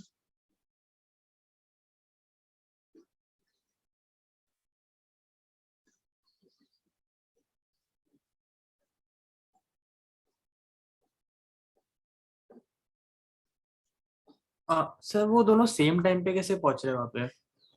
क्या क्या? नहीं, सेम टाइम में नहीं पहुंचना, मैं तो अलग अलग इक्वेशन लिख रहा हूँ. यहाँ तो कोई आ रहा है. ओमेगा टी भी डिफरेंट रहेगा ना सर? नहीं, मैं इस लाइट की बात ही नहीं कर रहा हूँ. ये तो टॉर्च हमेशा के लिए जला हुआ है ना, ऑन है, राइट? हाँ सर. कोई ना कोई लाइट यहाँ पे तो होगी ना, कोई ना कोई लाइट यहाँ पे होगी ना. बट वो वहां पे दोनों सेम टाइम पे नहीं आ गया. हाँ, नहीं, मैं इस लाइट को ट्रेस नहीं कर रहा हूँ. यहाँ और यहाँ के बीच का जो लाइट है उसको कंपेयर कर रहा हूँ, ठीक है? यहाँ और यहाँ की लाइट मतलब कि सर जो 1 तक उन्होंने पार्ट ट्रेवल किया वो दोनों तो सेम स्पीड से किया, बट से जो 1 और 3 के बीच का पाथ है वो दोनों अलग स्पीड से अलग, हाँ, अलग अलग स्पीड से ट्रेवल तो किया. दोनों अलग अलग टाइम पे हाँ, यस यस ऑब्वियसली, बट हमारा तो कंटिन्यूम रहेगा ना, ये तो लाइट हमेशा से है, मैं इस लाइट को लेके यहाँ नहीं लेके जा रहा हूँ, इस लाइट को लेके यहाँ नहीं लेके जा रहा हूँ, राइट। यहाँ पे जो लाइट एग्जिस्ट कर रही है उसका क्या इक्वेशन होगा, यहाँ पे जो लाइट एग्जिस्ट कर रही है इस टाइम पे, टी टाइम पे, है ना। ओके तो उसका वो थोड़ा बहुत टाइम से पीछे आएगी ना, मतलब वहाँ पे। हाँ होगी, तो वो मैं किसी टाइम टी पे इसकी वेव इक्वेशन लिख रहा हूँ ना, मैं तो एक जनरल इक्वेशन लिख रहा था, राइट, टाइम टी पे, ओके सर। और इसकी भी उसी टाइम टी पे लिख रहा हूँ। ओके, आप उसका उल्टा भी कैलकुलेशन कर सकते हो, जैसे मैंने लेमडा से निकाल के किया ना, के टर्म में निकाला, आप इसको टाइम के टर्म में भी निकाल सकते हो आप चाहो तो, right. Okay sir, thank you sir.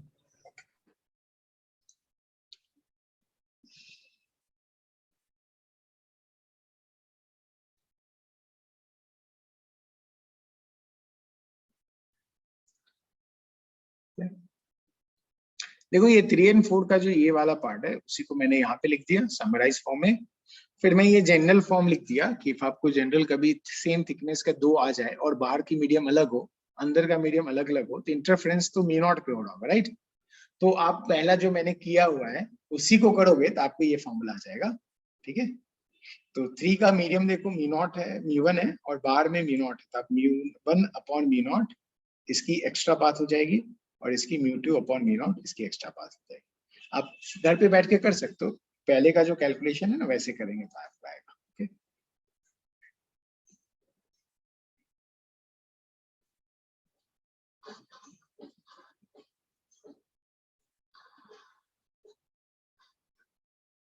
मान लीजिए किसी को और एक जनरल फॉर्म करना हो, मान लो इतना तो नहीं पूछा जाता आपसे जो मैं कर रहा हूँ, सपोज एक मीडियम लिया इतना बड़ा, दूसरा जो, एक मिनट, ये इतने डिफिकल्ट क्वेश्चन तो आपको आईटी में पूछते ही नहीं है। ऐसे लिया, यहाँ पे मीडियम जो है म्यू वन है, यहाँ पे रास्ते में मीडियम यहाँ पे म्यू टू है, ठीक है। ये x1 डिस्टेंस थी, ये x2 डिस्टेंस है, यहाँ पे फिर से वैक्यूम शुरू हो गया, ये सपोज x3 है, लेट, है ना, और लाइट यहाँ आ रही है और यहाँ आ रही है। ओके, इसको मैंने थर्ड पॉइंट लिखा, इससे मैंने फोर्थ पॉइंट लिखा, राइट। तो आपको 3, 4 लिखना है तो आप क्या लिखते, याद करो, और बाहर की मीडियम म्यू नॉट है, तो आप क्या लिखते, इसके लिए कितनी पाथ ऐड करते, तो आप लिखते mu one upon mu naught into x, इसके लिए पाथ ऐड कर लेते, माइनस इसके लिए लिखते, क्या लिखते, mu two upon mu naught, ये x1 था, वो x2 है तो मैंने x2 लिख दिया, इसके लिए पाथ। फर्दर ये वाला पाथ जो है आप उसके लिए क्या लिखते, प्लस म्यू, बाहर में म्यू नॉट ही है, अंदर में वो जो म्यू नॉट है इनटू x3, तो this would be the path difference.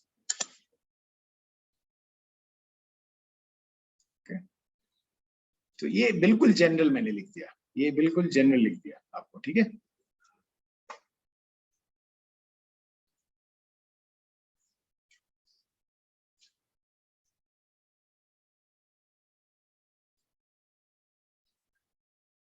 और ये सब आपसे नहीं पूछा जाता, ये जो मैंने लास्ट लिखा है ये सब इतना डिफिकल्ट आपको आईआईटी में नहीं पूछा जाता है, बट बैठ के आप चाहो तो इसको कैलकुलेट कर सकते हो जो मैंने आपको पहले पढ़ाया हुआ उससे।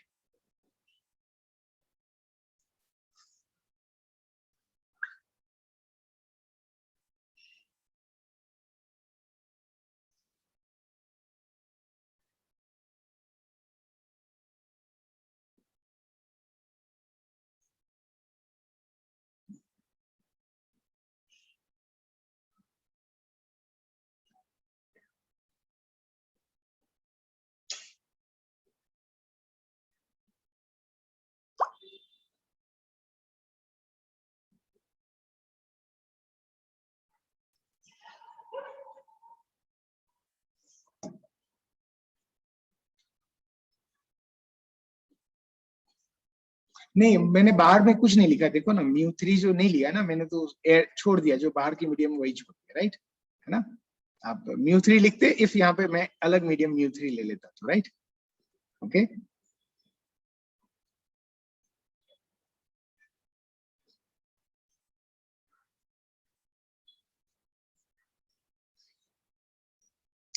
ये तो मैंने कंक्लूजन निकाला, याद रखेंगे मैंने कहाँ से निकाला था, आप उसको फॉलो करेंगे। ओके, इफ आपको कोई भी कॉम्प्लिकेटेड क्वेश्चन दिखा जो इस तीनों पॉइंट से डायरेक्टली सॉल्व नहीं हो रहा है तो चलिए अब आगे बढ़े हम लोग।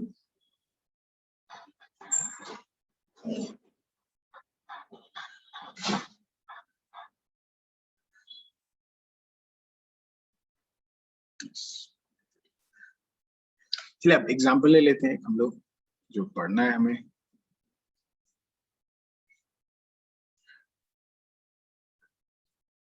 लाइट ऐसे आ रही है, एक थिन स्लैब दिया, याद रखना ये थिन है, और इसकी थिकनेस सपोज मैंने ले ली है एक्स ले ली, राइट। अब आप जानते हो इधर वाले पॉइंट को 1 बोलता और इधर वाले पॉइंट को मैं 3 बोलता, राइट। ऐसा ही सिमिलर यहाँ पे आप बना लेते एयर वाला या वैक्यूम वाला, इसे मैं 2 बोल रहा था और इसे मैं 4 बोल रहा था, राइट। सो आप डायरेक्टली बोल सकते हो path difference between 3 and 4 is mu minus 1 into x. Are you okay with this? Yes, mu not 1 है, yes, बाहर का कुछ नहीं लिखा है, आप 1 लेंगे, है ना, right. तो 1 ले लिया मैंने, तो इसलिए मैं ये फॉर्मूला लिख लिया, राइट। अब देखो थिन लेने से फायदा क्या, और थिन क्यों लेंगे, मैं YDSC में आपको ज्योमेट्रिकली सेम आगे का जो पाथ है ये दोनों थिन है, ये दोनों थिन मान लिया, यहाँ भी एयर का थिन मान लिया, तो बाहर की जो ज्योमेट्री जो पहले थी वो अभी वैलिड रहेगी, है ना।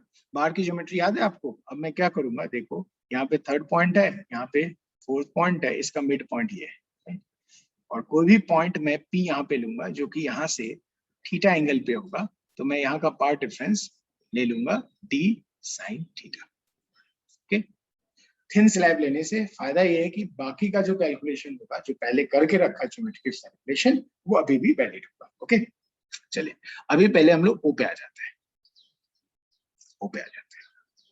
अब 3 and 4 से फर्दर जो रास्ता है वो इक्वल है, ठीक है।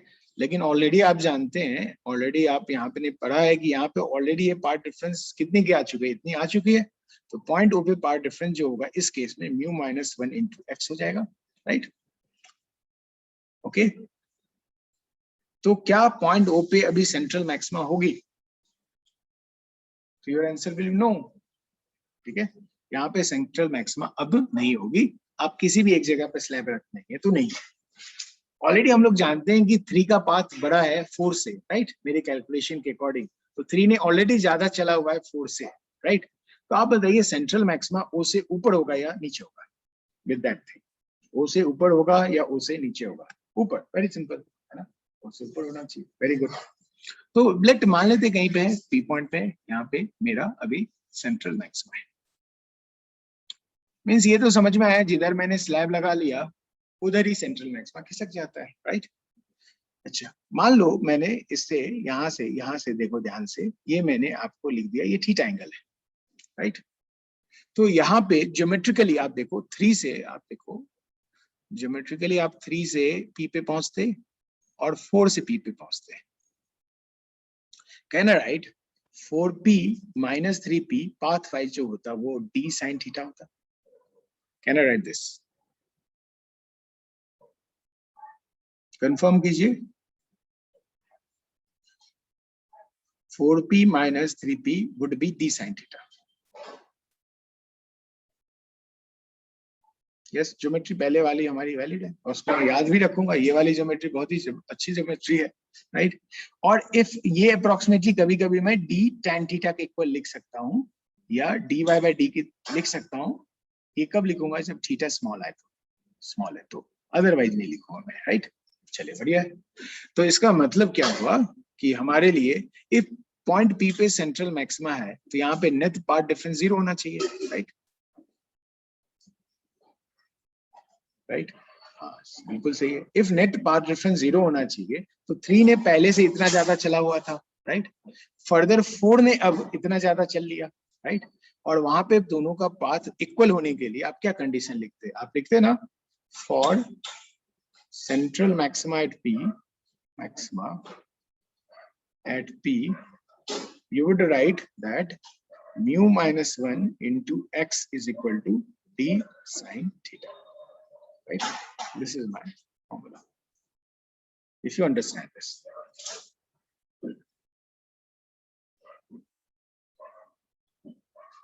Right, very good.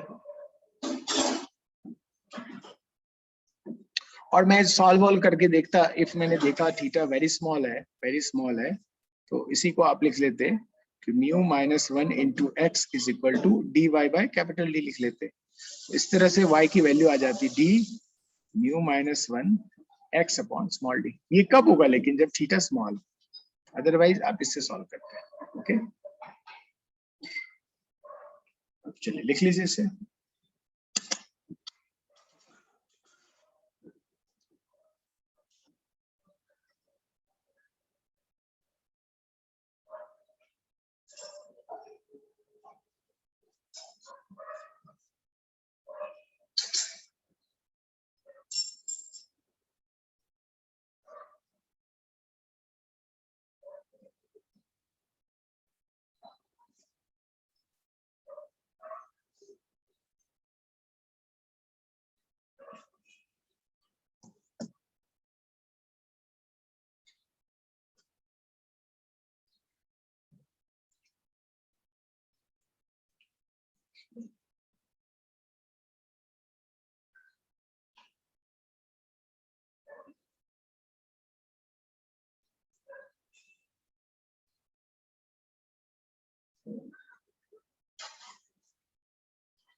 आई होप आपने लिख लिया, आगे मैं करूं?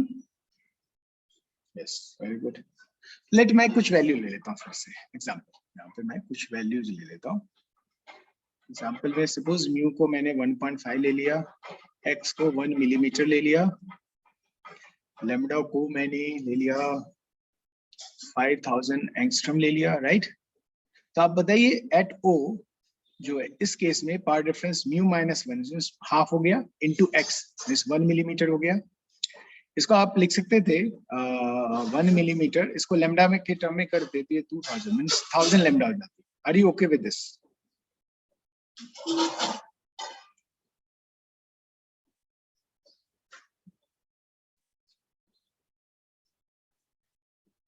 राइट, हाँ बिल्कुल सही है। कैलकुलेशन करते मैं जानबूझ के वही ले रहा हूँ। तो इस एग्जाम्पल के अकॉर्डिंग मान लो मैं इधर इरेज कर दूं थोड़ा सा,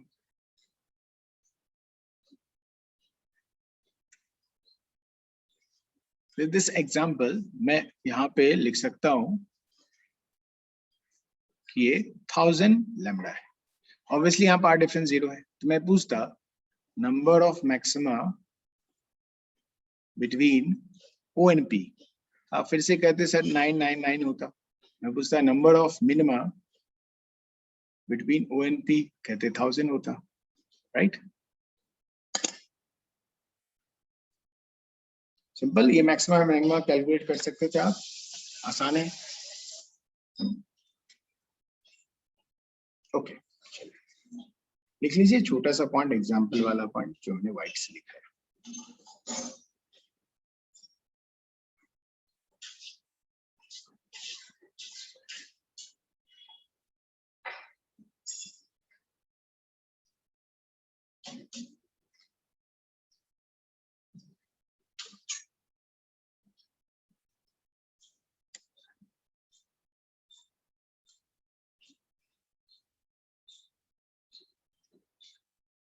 चलिए आगे बढ़ते हम लोग, 2-3 लाइन की बात थी, आगे बढ़ जाते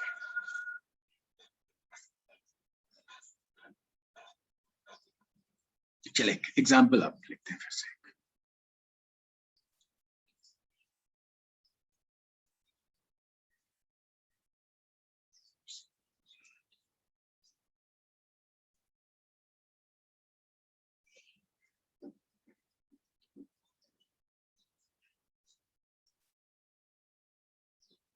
चलिए आप में से भूलिए, इस केस में मैंने ऊपर की तरफ ऑब्लिक रेज लिया है। यहाँ पे सेंट्रल मैक्सिमा ऊपर होगा या नीचे होगा? ऊपर सिंपल है ना, अबव ओ है ना, it will be above O. Okay, but अब मैं चाहता हूँ, हाँ यस वेरी गुड, बट मैं चाहता हूँ कि सेंट्रल मैक्सिमा ओ ही पे बने, ओ पे बने, तो मुझे स्लैब S1 के सामने पुट करना चाहिए या S2 के सामने पुट करना चाहिए? S2, very good, S2 obviously. S1 already ज्यादा चला हुआ है, अब मुझे ज्यादा चलाना पड़ेगा S2 को, तभी वो O पे सेंट्रल मैक्सिमा आएगा। वेरी गुड, तो मैंने स्लैब यहाँ पे रख लिया। स्लैब की रिफ्रैक्टिव इंडेक्स म्यू है और इसकी थिकनेस x है, राइट। तो मैंने सिंपल सा क्वेश्चन पूछा, find x such that central maxima is at O। तो सिंपल आप क्या करते, यहाँ के लिए पार्ट डिफरेंस क्या आया था, mu minus 1 into x is equal to D sine alpha लिख लेते, तो हमारा आंसर हो जाता है x is equal to D sine alpha into upon mu minus. Are you okay with this answer? Yes, very good, very good.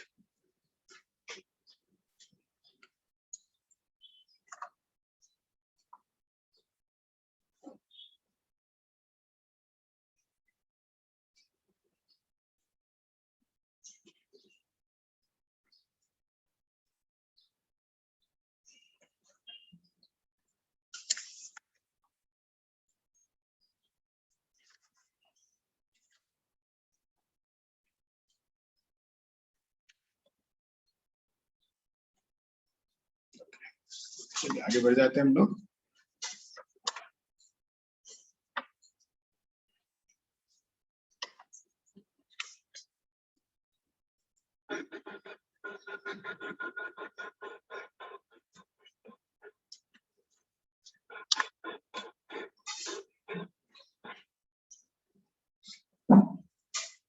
Next is Huygens principle.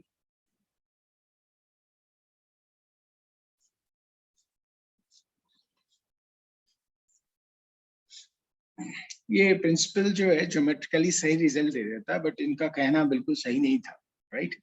इसके हिसाब से चलिए, according to him the light wave was longitudinal mechanical wave, right.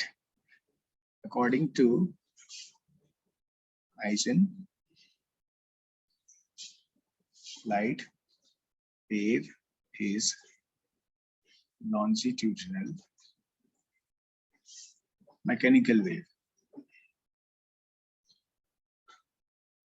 Okay, जो Huygens जो scientist थे ना, वो 17th century वाले थे, ठीक है, 17th सेंचुरी। तो आप जान सकते हैं वहां पे इलेक्ट्रोमैग्नेटिक वेव ये सब कॉन्सेप्ट तो आया ही नहीं था हिस्टोरिकली, उसमें किसी को पता भी नहीं था कि इलेक्ट्रोमैग्नेटिक वेव जैसी चीजें होती है ना, ठीक है। इलेक्ट्रिक फील्ड, मैग्नेटिक फील्ड, ये सब बहुत बाद में उस पर डिस्कशन हुआ है। तो इनके अकॉर्डिंग साउंड की तरह, जैसे साउंड लॉन्जिट्यूडनल मैकेनिकल वेव हुआ करता था, इनको ऐसा लगता था लाइट भी लॉन्जिट्यूडनल मैकेनिकल वेव है। This was the mistake according to, right, this is mistake. But इन्होंने कुछ ऐसी थ्योरी दी जो ज्योमेट्रिकली अभी भी राइट है, तो उस थ्योरी को हम लोग कहते हैं वेव फ्रंट, ठीक है। तो उन्होंने वेव फ्रंट का कॉन्सेप्ट दिया, जिससे आप सॉल्व करने जाते हैं बहुत सारे क्वेश्चन को तो राइट हो जाता है, okay. So what do you mean by wave front, इसको समझते हैं। वेव फ्रंट इज, मैं लिख देता हूं पहले, wave front is locus of points those have same phase at any given point, okay। तो इसका लोकस वोकस आप जानते हैं, कोऑर्डिनेट में पढ़ा होगा आपने। फॉर एग्जांपल, मान लो समझाने के लिए मैं एक पॉइंट सोर्स लेता हूं, पॉइंट सोर्स लिया, सपोज इसका वेव इक्वेशन जो है a sin omega t minus dx, इसका वेव इक्वेशन ये है। अब आप इससे सपोज r डिस्टेंस पे एक आप स्फीयर ड्रॉ कर रहे हो, r डिस्टेंस पे स्फीयर, या x1 मैंने लिया, x1 पे आपने एक स्फेरिकल सरफेस ड्रॉ कर दिया, स्फीयर ड्रॉ कर दिया, राइट। तो किसी भी पॉइंट के लिए x की वैल्यू x1 हो जाएगी, तो इसके at any point, at any point on sphere, आप देख सकते हैं y की जो वैल्यू होती है, आप लिखते a sin omega t minus k x1, right. Isn't it इसका हर एक पॉइंट का फेस सेम है, स्फीयर के हर एक पॉइंट का फेस सेम है। Can I say that? चलिए बोलिए फटाफट। कैन वी से दैट ये जो मैंने स्फीयर ड्रॉ किया है इसके हर एक पॉइंट का फेस सेम है? Yes. So can I say that this sphere is wave front for the point source, right? This sphere is the wave front for the point, this point source, right? So हम लोग कहेंगे for a point source what will be the shape of wave front? हाँ, yes yes, sphere पे, sphere तो spherical surface है ना, yes spherical, right? तो from here I can say that for point source wave front will be spherical, front जो होगा वो spherical होगा, राइट? सिंपल है। चलो पहले ये लिख लो फिर आगे बढ़ते हैं, वेव फ्रंट को समझते हैं।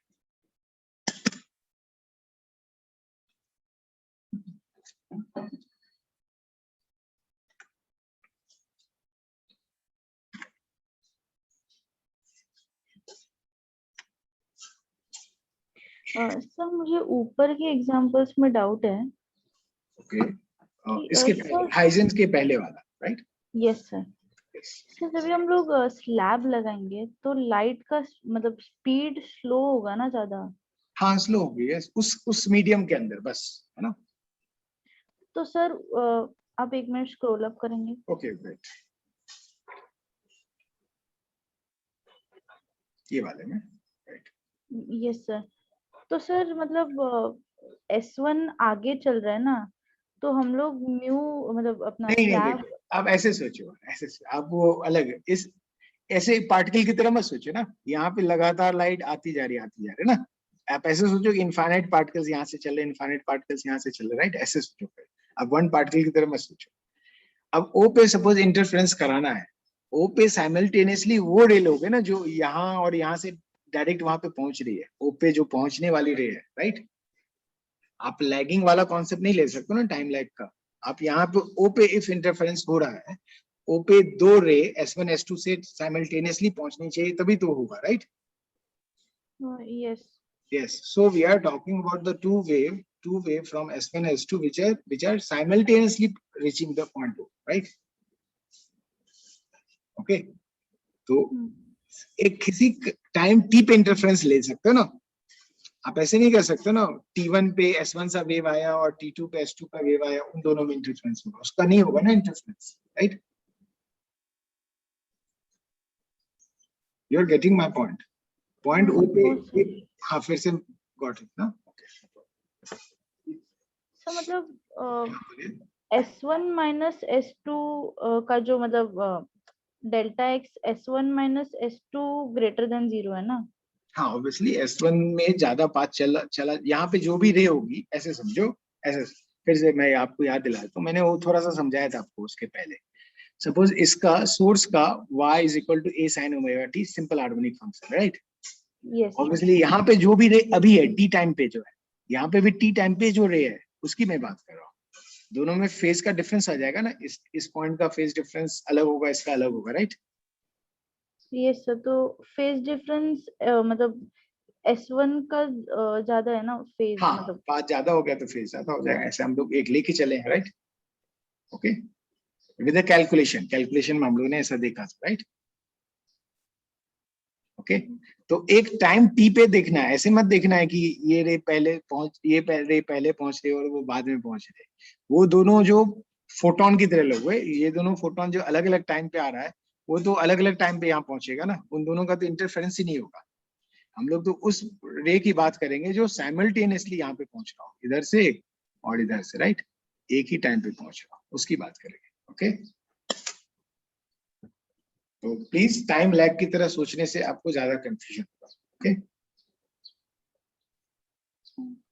इसको रिवाइज करना, फिर मान लो फिर खुद फिर से नहीं समझा होगा तो आप नेक्स्ट डे फिर से पूछ लेना। Okay, okay sir.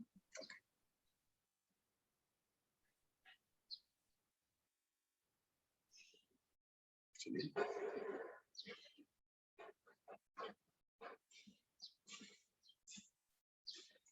आई होप आपने लिख लिया होगा सबने ये सब, है ना? पॉइंट सोर्स का स्फेरिकल वेव फ्रंट क्यों होगा। ओके, आगे बढ़े हम लोग।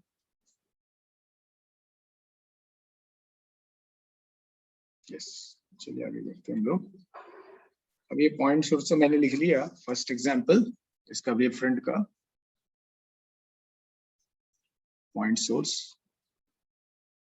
ये हो गया। अच्छा, आप तो आप डायरेक्ट बोल सकते हो, मान लो लीनियर सोर्स लिया मैंने, लीनियर सोर्स लिया, तो बताइए वेव फ्रंट कैसा होना चाहिए, फटाक से बोलो। सिलेंड्रिकल, वेरी गुड, है ना, सिलेंड्रिकल, वेरी गुड। तो मैं लिख देता हूँ cylindrical wave front, wave front. Third, मान लो मैंने प्लेनर सोर्स लिया, प्लेनर सोर्स लिया, और ज्यादातर हमारे जो क्वेश्चन होते हैं ये प्लेनर सोर्स के होते हैं, ठीक है, ये सबसे इंपॉर्टेंट हमारे लिए होता है। इसकी वेव फ्रंट कैसी होती है, कैसी होगी, आपको क्या लगता है? प्लेनर सोर्स है तो इसकी वेव फ्रंट कैसी होगी?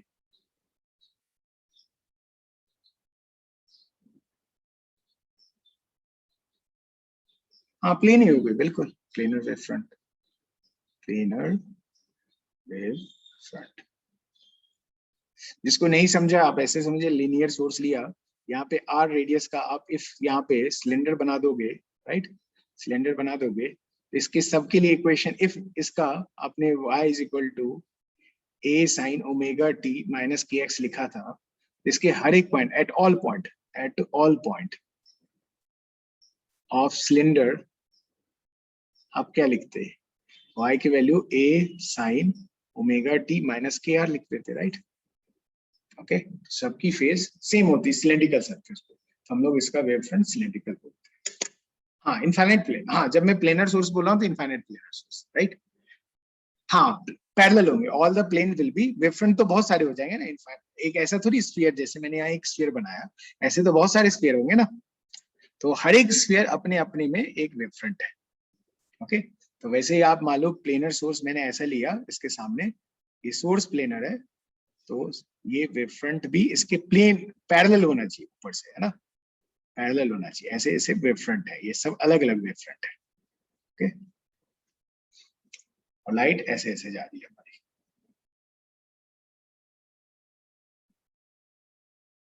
ओके,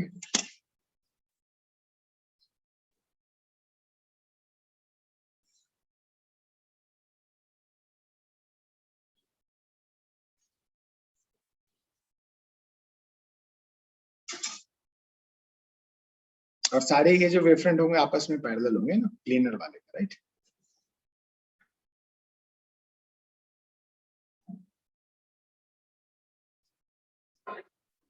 चलिए आगे बढ़े, हम लोग आगे लिखे।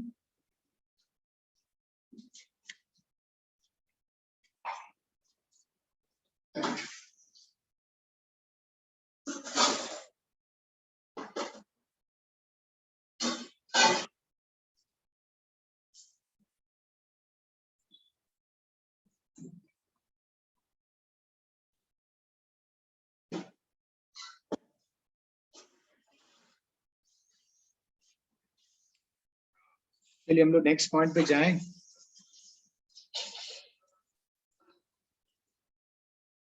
यस, ओके,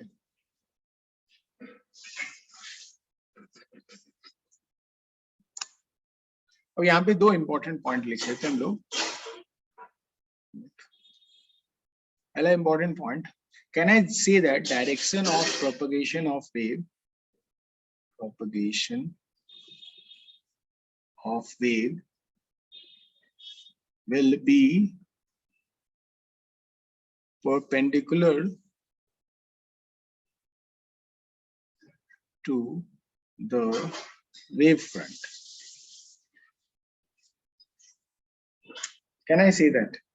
आप देख सकते हो, कोई भी सोर्स ले लो, मतलब पॉइंट सोर्स लिया आपने, वेव फ्रंट ऐसा है, तो लाइट कैसे जा रही होगी? ऐसे जा रही होगी ना, ऐसा, लाइट ऐसे जा रही होगी, लाइट ऐसे जा रहा होगा, लाइट ऐसे जा रहा होगा, राइट। यहाँ पे एंगल क्या बना रहा होगा वो वेव फ्रंट पे? 90 degree, simple.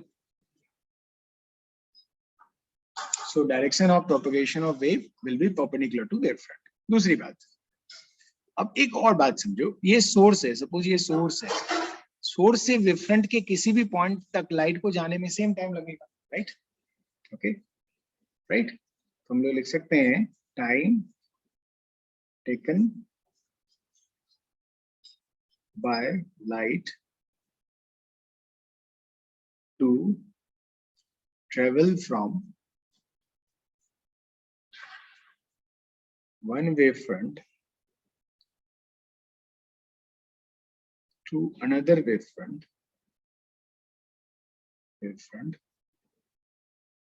should be same.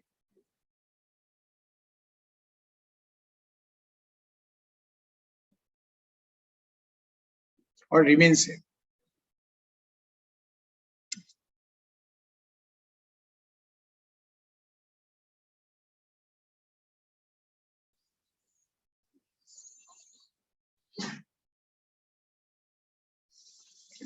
और इस दोनों पॉइंट को मैं आगे चल के देखो न्यूमेरिकली मैं सॉल्व करूंगा, मतलब इसको यूज करूंगा एग्जांपल, इस दोनों को आप याद रखें।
अच्छा, दूसरा जो मैं एग्जांपल बता, मान लो वो वेवफ्रंट 1 था, ये वेवफ्रंट 2 है ना, तो आप कह सकते हो ना, दो वेवफ्रंट 1 से वेवफ्रंट 2 जाने का टाइम आप कहीं से भी लो लाइट का, वो सेम ही होगा। यहाँ से यहाँ जाने का लाइट सेम होगा, यहाँ से यहाँ जाने के लाइट को सेम टाइम लेगा, यहाँ से यहाँ जाने को लाइट को सेम टाइम। वही मैंने दूसरा पॉइंट लिखा हुआ है। Are you okay with the 2 points? Very simple, direct point से। अब लास्ट थर्ड पॉइंट मेरे के लिए उतना इंपॉर्टेंट नहीं है। थर्ड पॉइंट क्या होता है? All points on the wavefront and can be considered as secondary sources.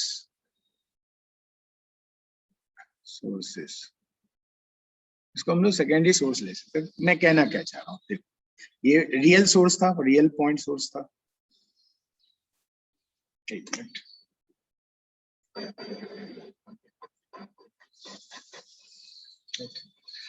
और मान लो मैंने इससे एक पहला वेवफ्रंट बना लिया, ऐसे पहला वेवफ्रंट बना दिया। ओके, अब इसके ये जो स्फीयर पे जो भी पॉइंट है ना, सब अपने आप में एक सोर्स की तरह काम करने लगेंगे, बट ये सेकेंडरी सोर्स की तरह काम करेगा। मतलब ये इमेजिनेशन है ना, मतलब ऐसे इमेजिनरी कॉन्सेप्ट दिया जा रहा है। अब इससे आपको वेवफ्रंट बनाना होता तो आप स्फेरिकल बना लेते, इससे भी स्फेरिकल बना लेते, इससे भी स्फेरिकल बना लेते, इससे भी स्फेरिकल बनाते, और उन सबको आप मिला लेते आपस में, तो वो आपको नेक्स्ट वेवफ्रंट दे देता। ऐसे बच्चों वाली बात है, ये तो सिंपल है, राइट? आपको नेक्स्ट वेवफ्रंट ऐसे भी मिल सकता है। Yes, for a source there will be infinite wavefront, obviously, yes.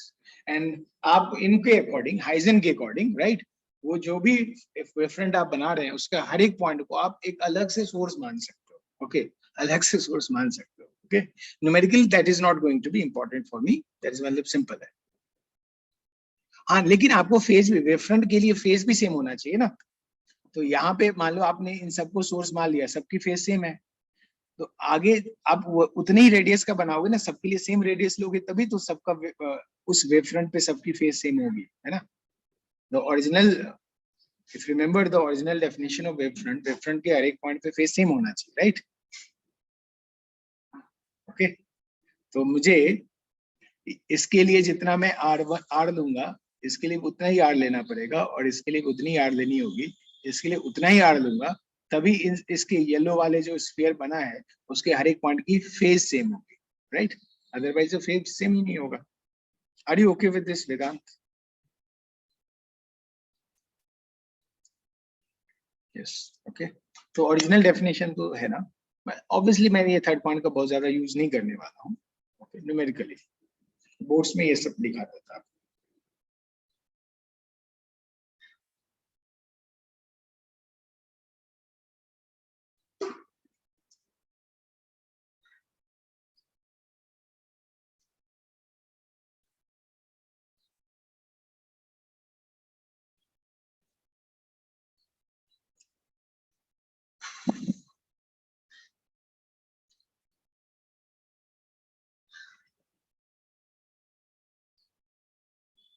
I hope आपने लिख लिया होगा। Okay, so I will stop now. I have done another lecture. Okay, तो आज समझा कुछ आप लोगों को क्वेश्चंस जो मैंने समझाया आपको, राइट? और उसको घर जाके अच्छे से रिवाइज कीजिए। आप देखेंगे कि in a certain way I am presenting this lecture, right? You need to adapt to that particular way. Why you need to adapt to that particular way? Because with that particular way only you can solve the question very easily. Okay, you will be using my experience of solving the question and dealing with the theory or concepts, right? तो आप इस particular way में आप बहुत सारी book पढ़ेंगे तो same concepts को प्रेजेंट करने का तरीका स्लाइटली अलग अलग रहता है, राइट? ओके, सो आप मेरे एक्सपीरियंस को यूज करना चाहते हैं तो इस वे में जो प्रेजेंटेशन दिया गया है इसको आप बार बार देखेंगे, समझेंगे, कॉन्सेप्ट को समझेंगे पहले, फिर कॉन्सेप्ट को याद भी रखेंगे, रेलेवेंट फॉर्मूला याद रखेंगे and start practising the question from the module, right? अब आप एनफ मैंने कॉन्सेप्ट पढ़ा दिया है आपको, आप मॉड्यूल स्टार्ट कर सकते हो सॉल्व करना आप। ओके ओके, चलो, ओके, बाय बाय।